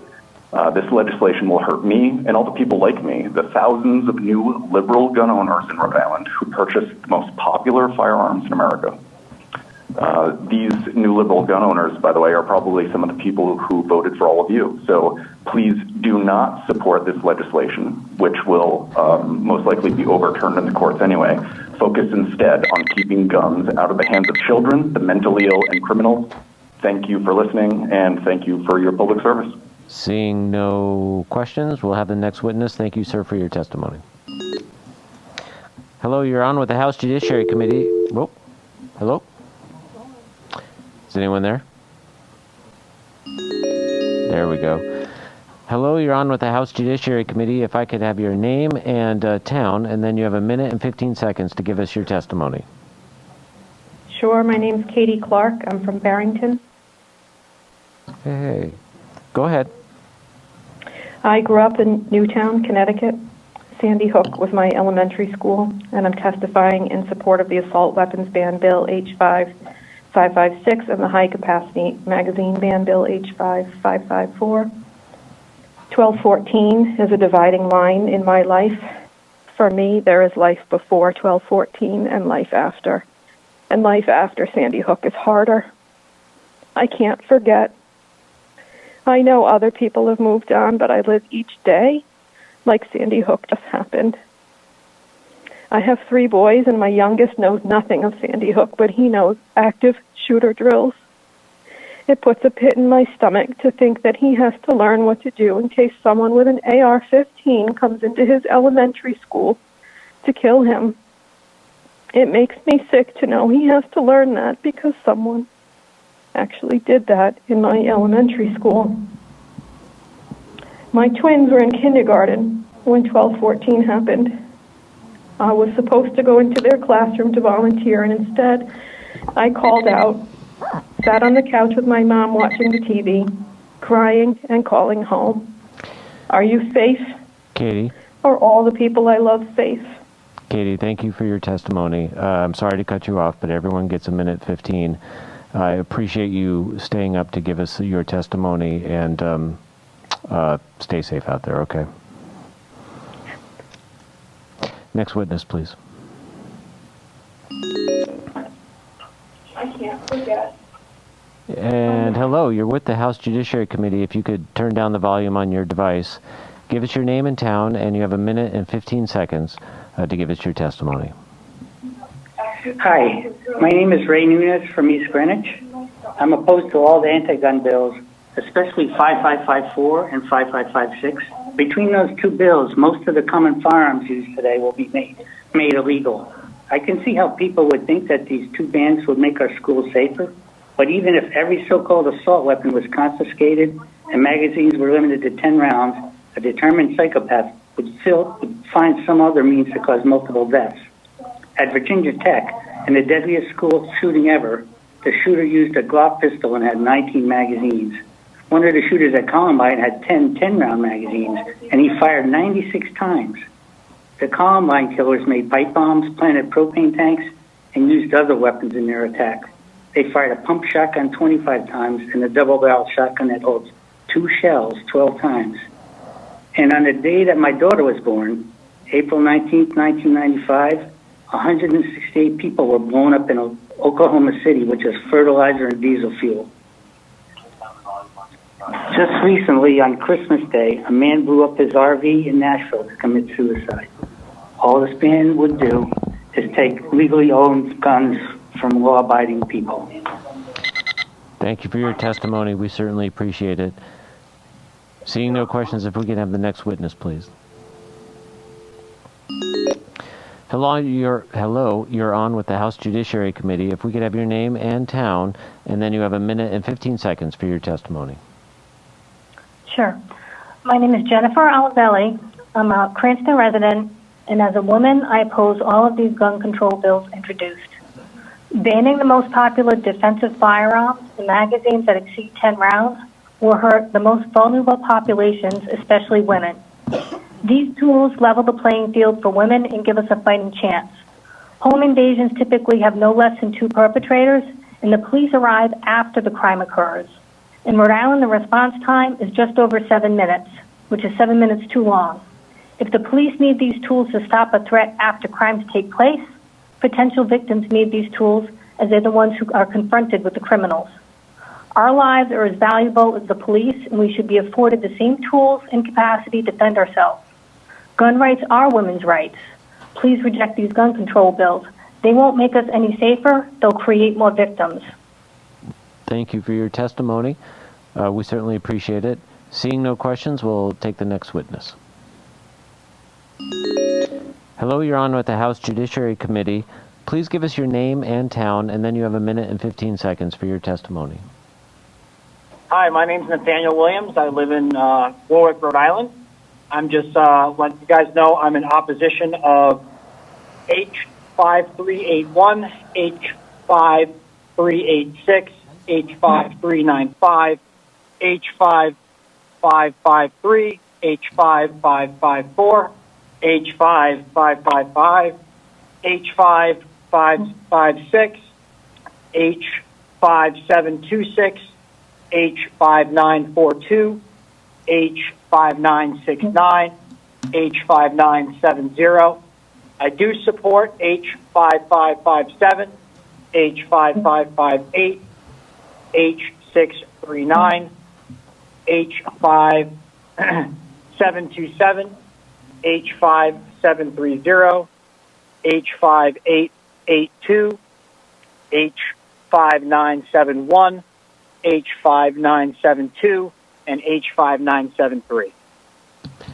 Excellent. Thank you for your testimony. Seeing no questions, we'll move on to the next witness. Thanks.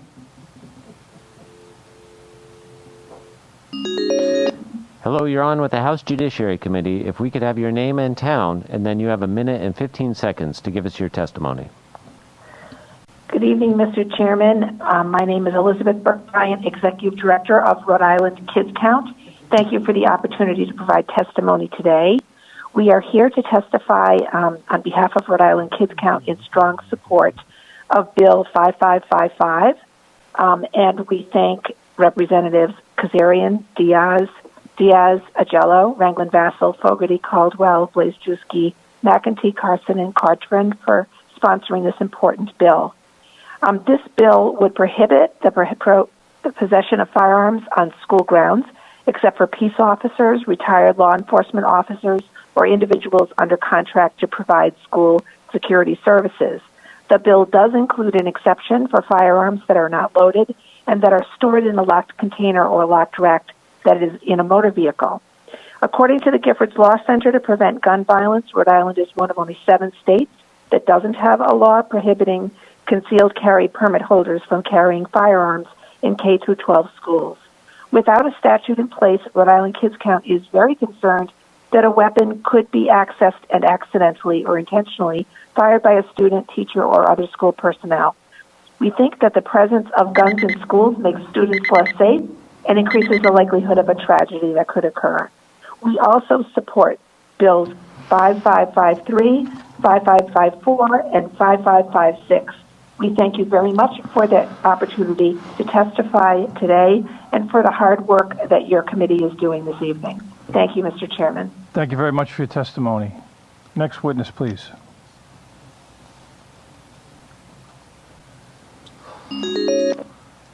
Welcome to the House Committee on Judiciary. You're on the air. Please give us your name, hometown, and you have a minute and 15 seconds to testify. Thank you. My name is Dave Lombari. I'm from West Warwick. I want to go on record as I'm against all the anti-gun bills. I'm not going to repeat all the numbers. I believe by this time at night you probably got them all memorized. But anyway, I'm 66 years old. I've lived in Rhode Island my whole life, and I have a squeaky clean record. I've been involved in firearms since I was 13 years old, and I still sport shoot today. Most of my talking points have been hit on through the night here, so I'm going to skip down to 5554, which I believe, if passed, would make me a felon with the stroke of a pen, all because I own collectible firearms which are no longer in production, and modifying the magazines would destroy its value, which I really am not going to do. The bill also prevents normal maintenance to be performed on magazines if we're forced to have magazines with non-removable floor plates. Normal maintenance is cleaning and lubrication to keep the firearm in good working order. I believe the bill is not fair to me and other collectors, and does nothing to stop outlaws and criminals, but manages to hurt good citizens. Please, think of what you're doing to the good people of Rhode Island before you pass these bills. Thank you. Thank you, David. Next witness, please.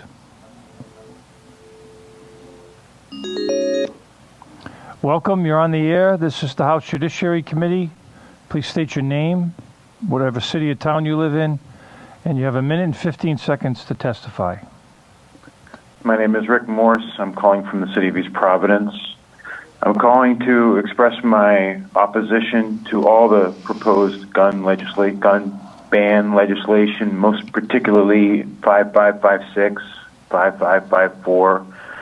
These bills would have a direct, material, real-world, physical impact upon myself and thousands of others like me for the rest of the time I decide to live as a Rhode Islander. And the hardest thing about these proposed legislation, the hardest part about them, is not only losing rights I currently enjoy, but they won't produce a public good. There's no problem in Rhode Island that will be solved by these proposed legislation. And to make my point, I'm going to direct the committee to the Giffords Law Center to Prevent Gun Violence. It's a gun control advocacy group led by Gabby Gifford. And they rank all the states in terms of their gun control. And they are agreeing with the point that I'm making. They list Rhode Island as 9 out of the 50 states, the 9 most gun controlled of all 50 states. Rhode Island is not in the middle. They're not uncontrolled. They're at the far end, the top 10 in gun control. So we have plenty of gun control in Rhode Island. We have sufficient gun control. There's no more problems that are going to be solved by any more proposed gun control. Please, liberties are just, they're precious. Thank you, Richard. They're hard come by. Thank you, Richard. Your time is up, and I appreciate your testimony. Next witness, please. Welcome to the House Judiciary. You're on the air. It is, please state your name, what town you live in, and you have 1 minute and 15 seconds to testify.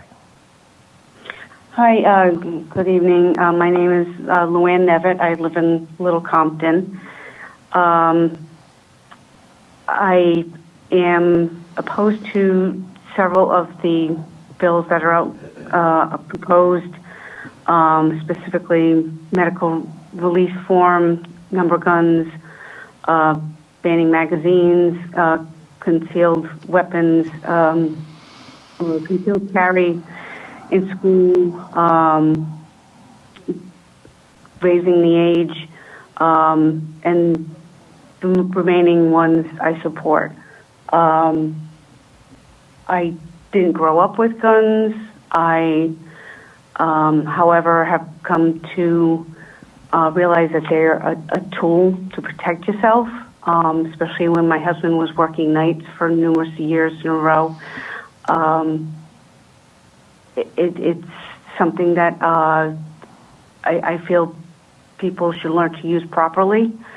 And a lot of these bills are only making it hard for people to protect themselves against the people that aren't going to follow the laws.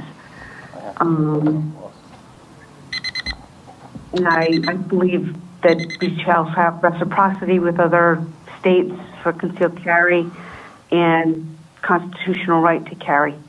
Luann, your time is up. Thank you very much for your testimony. Next witness, please. Welcome, you're on the air. This is the House Judiciary Committee. Please state your name, city or town, and you have a minute and 15 seconds to testify. Good evening. My name is Jennifer Priz. I live in Barrington, Rhode Island, which is Rep. Knight's district.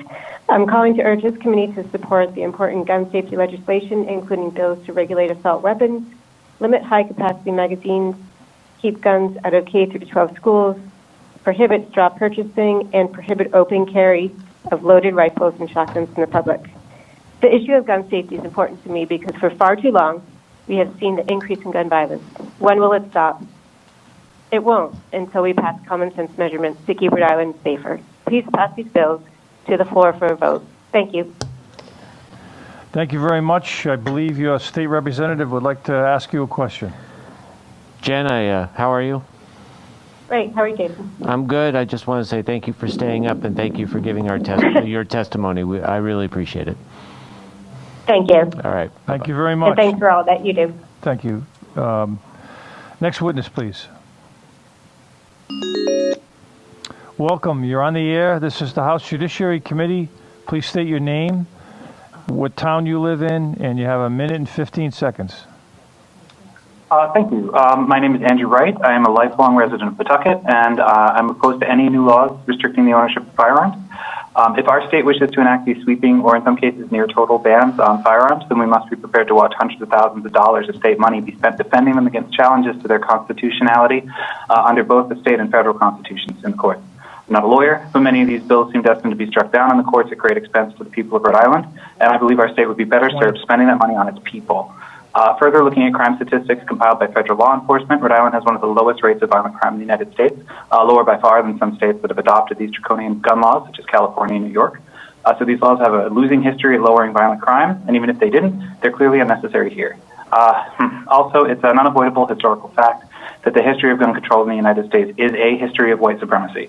These laws, especially passed in a state with such low incidence of violent crime, according to the FBI, are hard to see as anything other than an attack on the many marginalized people who have chosen to arm themselves since 2016. Given Rhode Island law enforcement's preferential treatment of white supremacists and willing to endanger or attack marginalized people, which I have witnessed firsthand on several occasions, I have no illusions about how and against whom they will enforce any new gun laws. So please oppose any new restrictions on firearm ownership in Rhode Island. Thank you again for your time. Thank you very much. Next witness, please.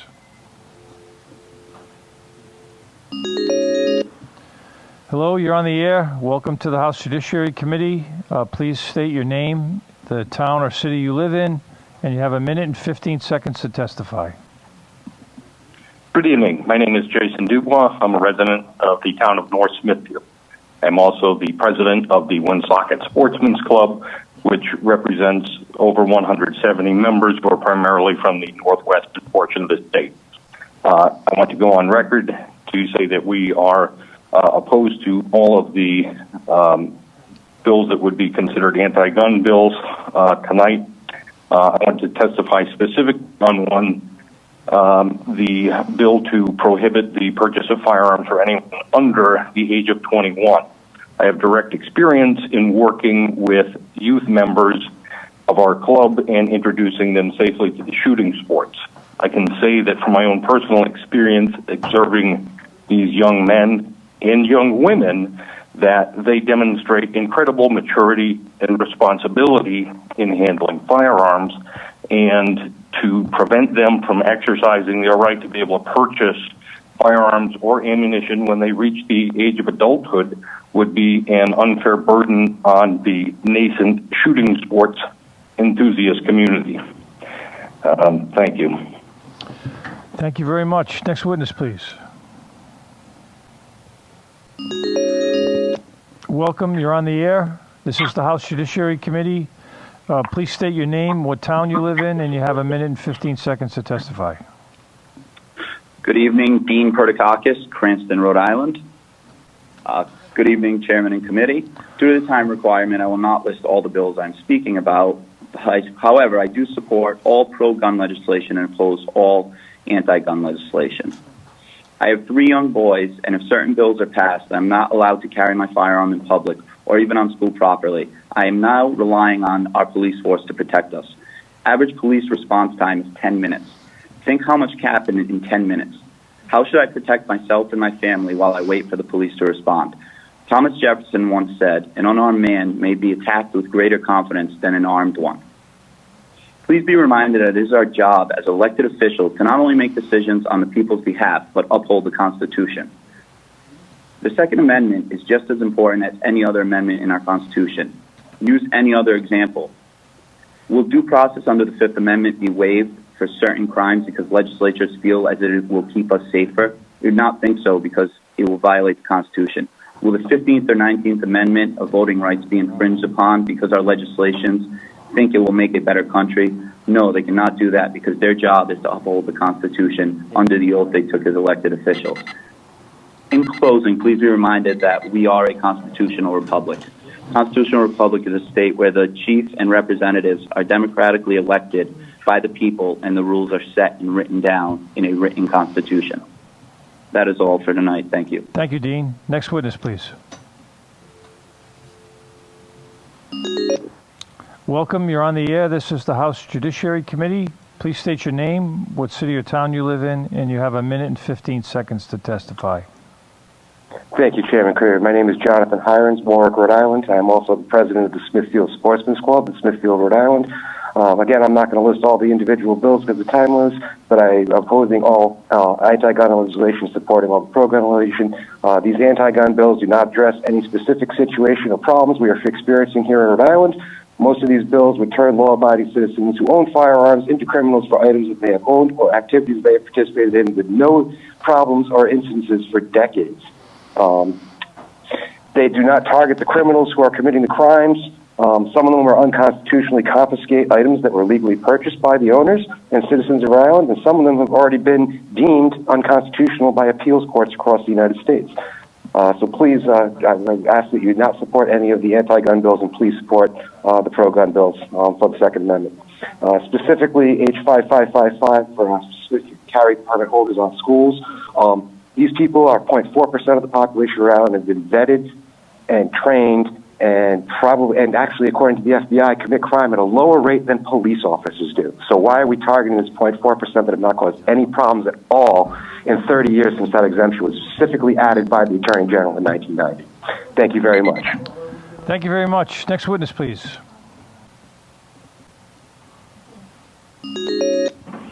Welcome. You're on the air. This is the House Judiciary Committee. Please give your name, town, and you have a minute and 15 seconds to testify. Thank you very much. My name is Richard Belford, and I'm in Warwick, Rhode Island. I like to oppose all the anti-gun bills, and it's an infringement on our Second Amendment rights, and I also support all the pro-gun bills. And I just want to keep it short because I know there's a lot of people that want to get on, and I'd like to thank you all for your service. Appreciate it, Richard. Thank you very much. Next witness, please.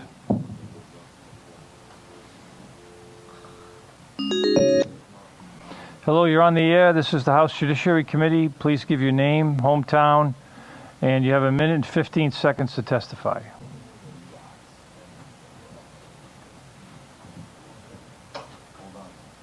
Hello? Can you hear me? Next witness.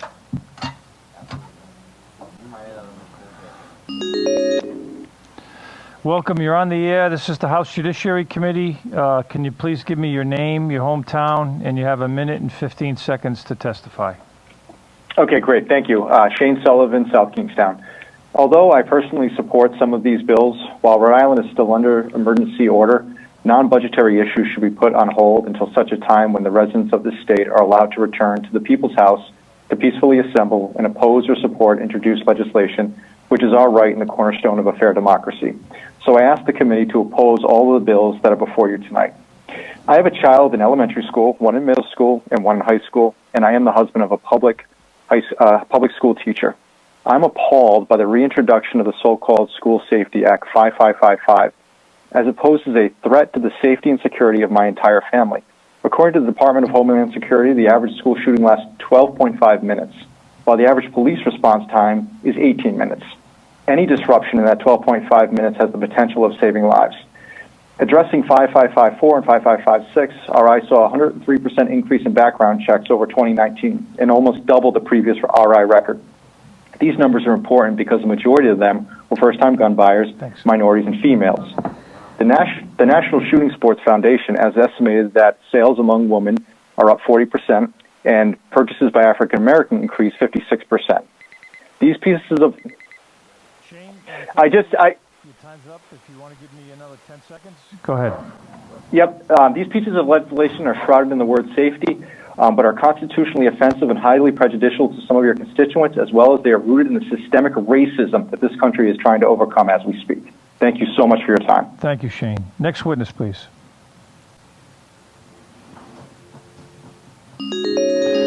Hello, you're on the air. This is the House Judiciary Committee. Please give me your name, your hometown, and you've got a minute and 15 seconds to testify. Thank you. My name is David Jones. I'm from Middletown. I'm a retired U.S. Navy surface warfare officer. I'm an NRA pistol and rifle instructor. I'm a range safety officer, and I'm certified by the state of Utah as a concealed carry instructor. I strongly oppose all of the anti-Second Amendment bills, and I strongly support all of the pro-gun bills.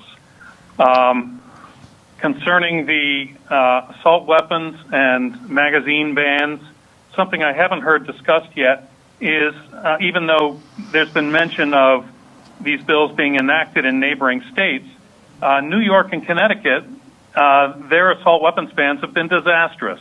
Non-compliance has been as high as 85%. In New Jersey, magazine ban required anything over 10 rounds to be turned in. Nothing has been turned in 2 years. So you have sizable chunks of the population making a rational decision to risk being charged as a felon rather than give up their right to self-defense. Need to think about whether or not you want to do that here in Rhode Island. Also, I strongly support concealed carry reciprocity. In my travels, I have had to have up to 8 different concealed carry permits. Time's up. Thank you very much. David, thank you for your service and your testimony. Next witness, please. Welcome, you're on the air. This is the House Judiciary Committee. Could you please give your name, hometown, and you have a minute and 15 seconds to testify. Sure. My name is Bob Cassell. I am a resident of Warren, Rhode Island. I'm a retired police sergeant and a certified instructor in both lethal and non-lethal methods of self-defense. And this gives me kind of a unique background in a lot of what we're talking about. Needless to say, I'm opposed to much of the gun control legislation, specifically 5554, 5, and 6, and very much in favor of constitutional carry, because the fact of the matter is that is no difference than having concealed carry licenses, except the government doesn't have the information on the fact that we are carrying, but we'd be held to the same standards as those who are issued. But I want to talk specifically to women and guns, because I've heard a bunch of talk here tonight, particularly from the committee members. And from this, of course, I exclude Ms. Vella Wilkinson. I know her, and I know her experiences, and I know that her firearms background has served her well over the years. More specifically, I'm speaking to some of the other members, and that I'm not sure they have heard from their counterpart of a female who are gun people, because I've been told by ladies that a woman with a gun who knows what she's doing, that gun becomes the force equalizer between herself, an angry husband or boyfriend or whatever, and it helps her feel a lot more secure. Robert, your time is up. Stop, because I know you've heard everything else. Thank you very much for your testimony. Oh, I'm sorry. Jason's got a question? Bob, Sure. It's Jason Knight. How are you? Yes, I'm doing well, Jason. I just wanted to say thanks for the notes on these topics. I appreciate your thoughts in the email. So I just want to acknowledge your letters. Thank you. Well, thank you so much for doing that. Thank you. Next witness, please. Welcome, you're on the air. This is the House Judiciary Committee. Please give your name, hometown, and you have a minute and 15 seconds to testify. Thank you. My name is John Conte, and I've lived in Barrington for the past 30 years. I've licensed to carry from Rhode Island and Massachusetts. Thank you, representatives, for your well-meaning intentions, your endurance, and diligence on both sides of the firearms discussions. However, I am opposed to proposed bills 5556, 5554, 5381, and 5558. Briefly, I believe that they would do little to achieve any degree of increased safety for the citizens of Rhode Island and are unconstitutional. Gun violence in our society stems in the vast majority of cases from criminality and problems with mental illness. I would like to offer the suggestion that Rhode Island require all prospective firearms purchasers to take a gun usage and safety course similar to that required of hunters, which could be administered with the cooperation of the state police and Rhode Island firearms organizations. This would help in some part to weed out inappropriate individuals and increase gun safety. Otherwise, while I very much understand and support the desire to identify individuals suffering from serious mental illness, it is a very complicated problem to solve. We should seek to address it through the further research and cooperation between the medical community, law enforcement, firearms enthusiasts, and the legislature, seeking to identify serious sociopathic, psychotic, or otherwise potentially dangerous individuals. Thank you, John. For hearing me out. Thank you, John. Your time's up. I appreciate your testimony. Next witness, please. Welcome. You're on the air. This is the House Judiciary Committee. Please give your name, hometown, and you have a minute and 15 seconds to testify. Okay, my name is John Vittorino. I'm from Lincoln, Rhode Island. I'd like to oppose the following bills: 5381, 5386, 5553, 5554, 5555, 5565, 5556, and 5970. And I'd like to, for the following bills: 5557, 5558, 5639, 5727, 5730, 5882, 5971, 5972, 5973. I've been listening to testimony all day, and it seems to be a lot of these bills, there's some word in there that's not clear, even within the committee. There were two separate bills that came up that you guys were trying to discuss, and between the members there, you couldn't figure out what the intent was, and that leads to a lot of confusion. I think some of this needs to be worked out before any things are voted on, and make sure that the wording is very clear and not left to a court later on to figure out what was intended by these laws if they get passed. Thank you, John. Your testimony, your time's up. Next witness, please.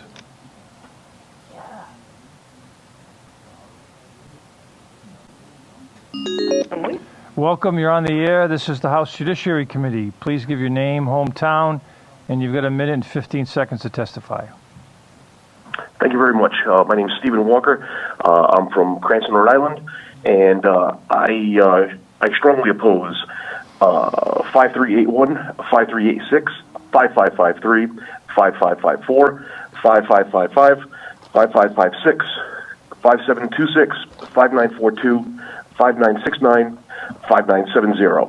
I strongly approve of 5395, 5557, 5558, 5639, 5727, 5730, 5882, 5971, 5972, and 5973.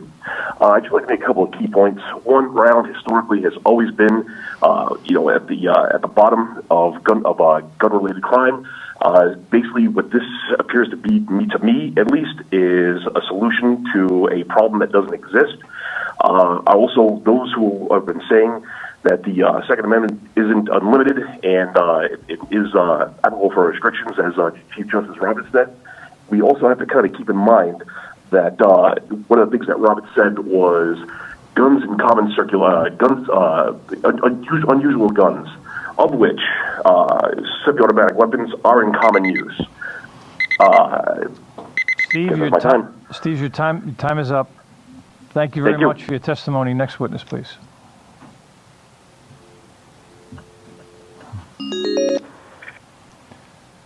Welcome, you're on the air. This is the House Judiciary Committee. Please give your name, hometown, and you have a minute and 15 seconds to testify. Letitia Davis, Exeter. I'm only able to testify today because a responsible gun owner protected my life with a gun.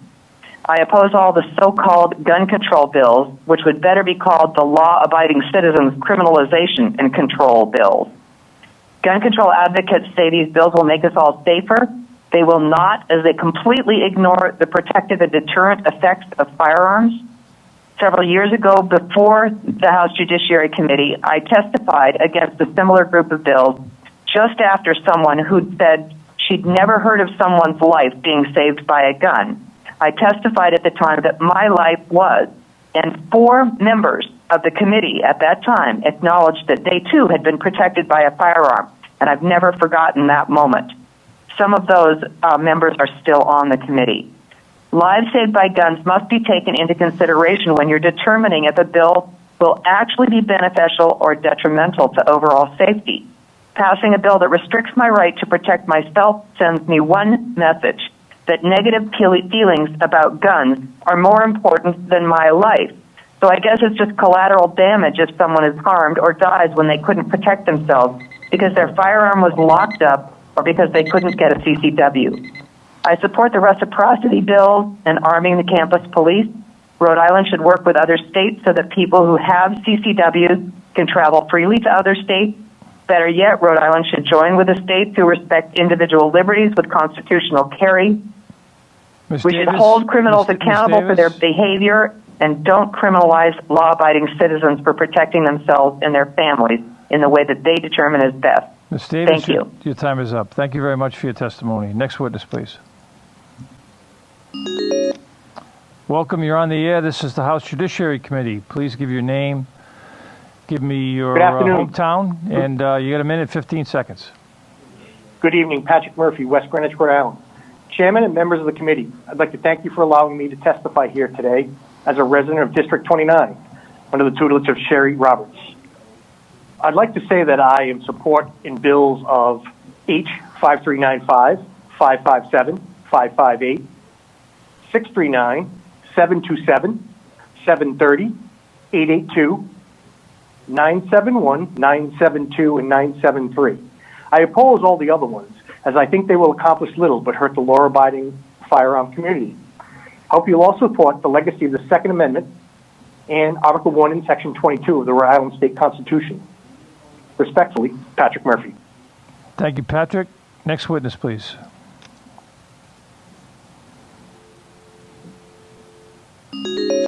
Welcome, you're on the air. This is the House Judiciary Committee. Please give me your name, your hometown, and you have a minute and 15 seconds to testify. Hello, my name is Raymond Clay. I'm from East Providence, and I'd like to just testify in support of the Second Amendment. And if I may, I'd like to express the opposition numbers that I'd like to go against. They would be. Hello? Yes. What I do oppose is 5381, H5386, H5395, H5553, H5554, H555, H556, H5726, H5942, H5969, H5970. The ones that I do support are H5557, H5558, H5639, H5727, H5730, H5882, H5971, H5972, and H5973. I'd just like to just briefly make a quick stance on the Second Amendment and our rights as people to keep and bear arms for self-protection, and it's a constitutional thing that we are upholding, and the rights that we have to bear that. All right, Raymond, your time is up, unfortunately. Thank you very much for your testimony. Next witness? One more? Two more. Welcome to the House Judiciary Committee. You're on the air. Please give your name, your hometown, and you have a minute and 15 seconds to testify. Hi, good evening. My name is Dan Marion. I'm from Cumberland. I would just like to voice that I am against all the anti-gun bills and I am in favor of the pro-gun bills. And trying to keep this simple because it's late. You know, I went on the coalition website, the Anti-Violence Coalition website, and their numbers said 51,000 new guns were sold in Rhode Island in 2020. And I guess that suggests to me that the people want a strong Second Amendment and not more gun laws. So I'll leave it at that. Have a good night, and thanks for listening. Thank you very much, Dan. Next witness.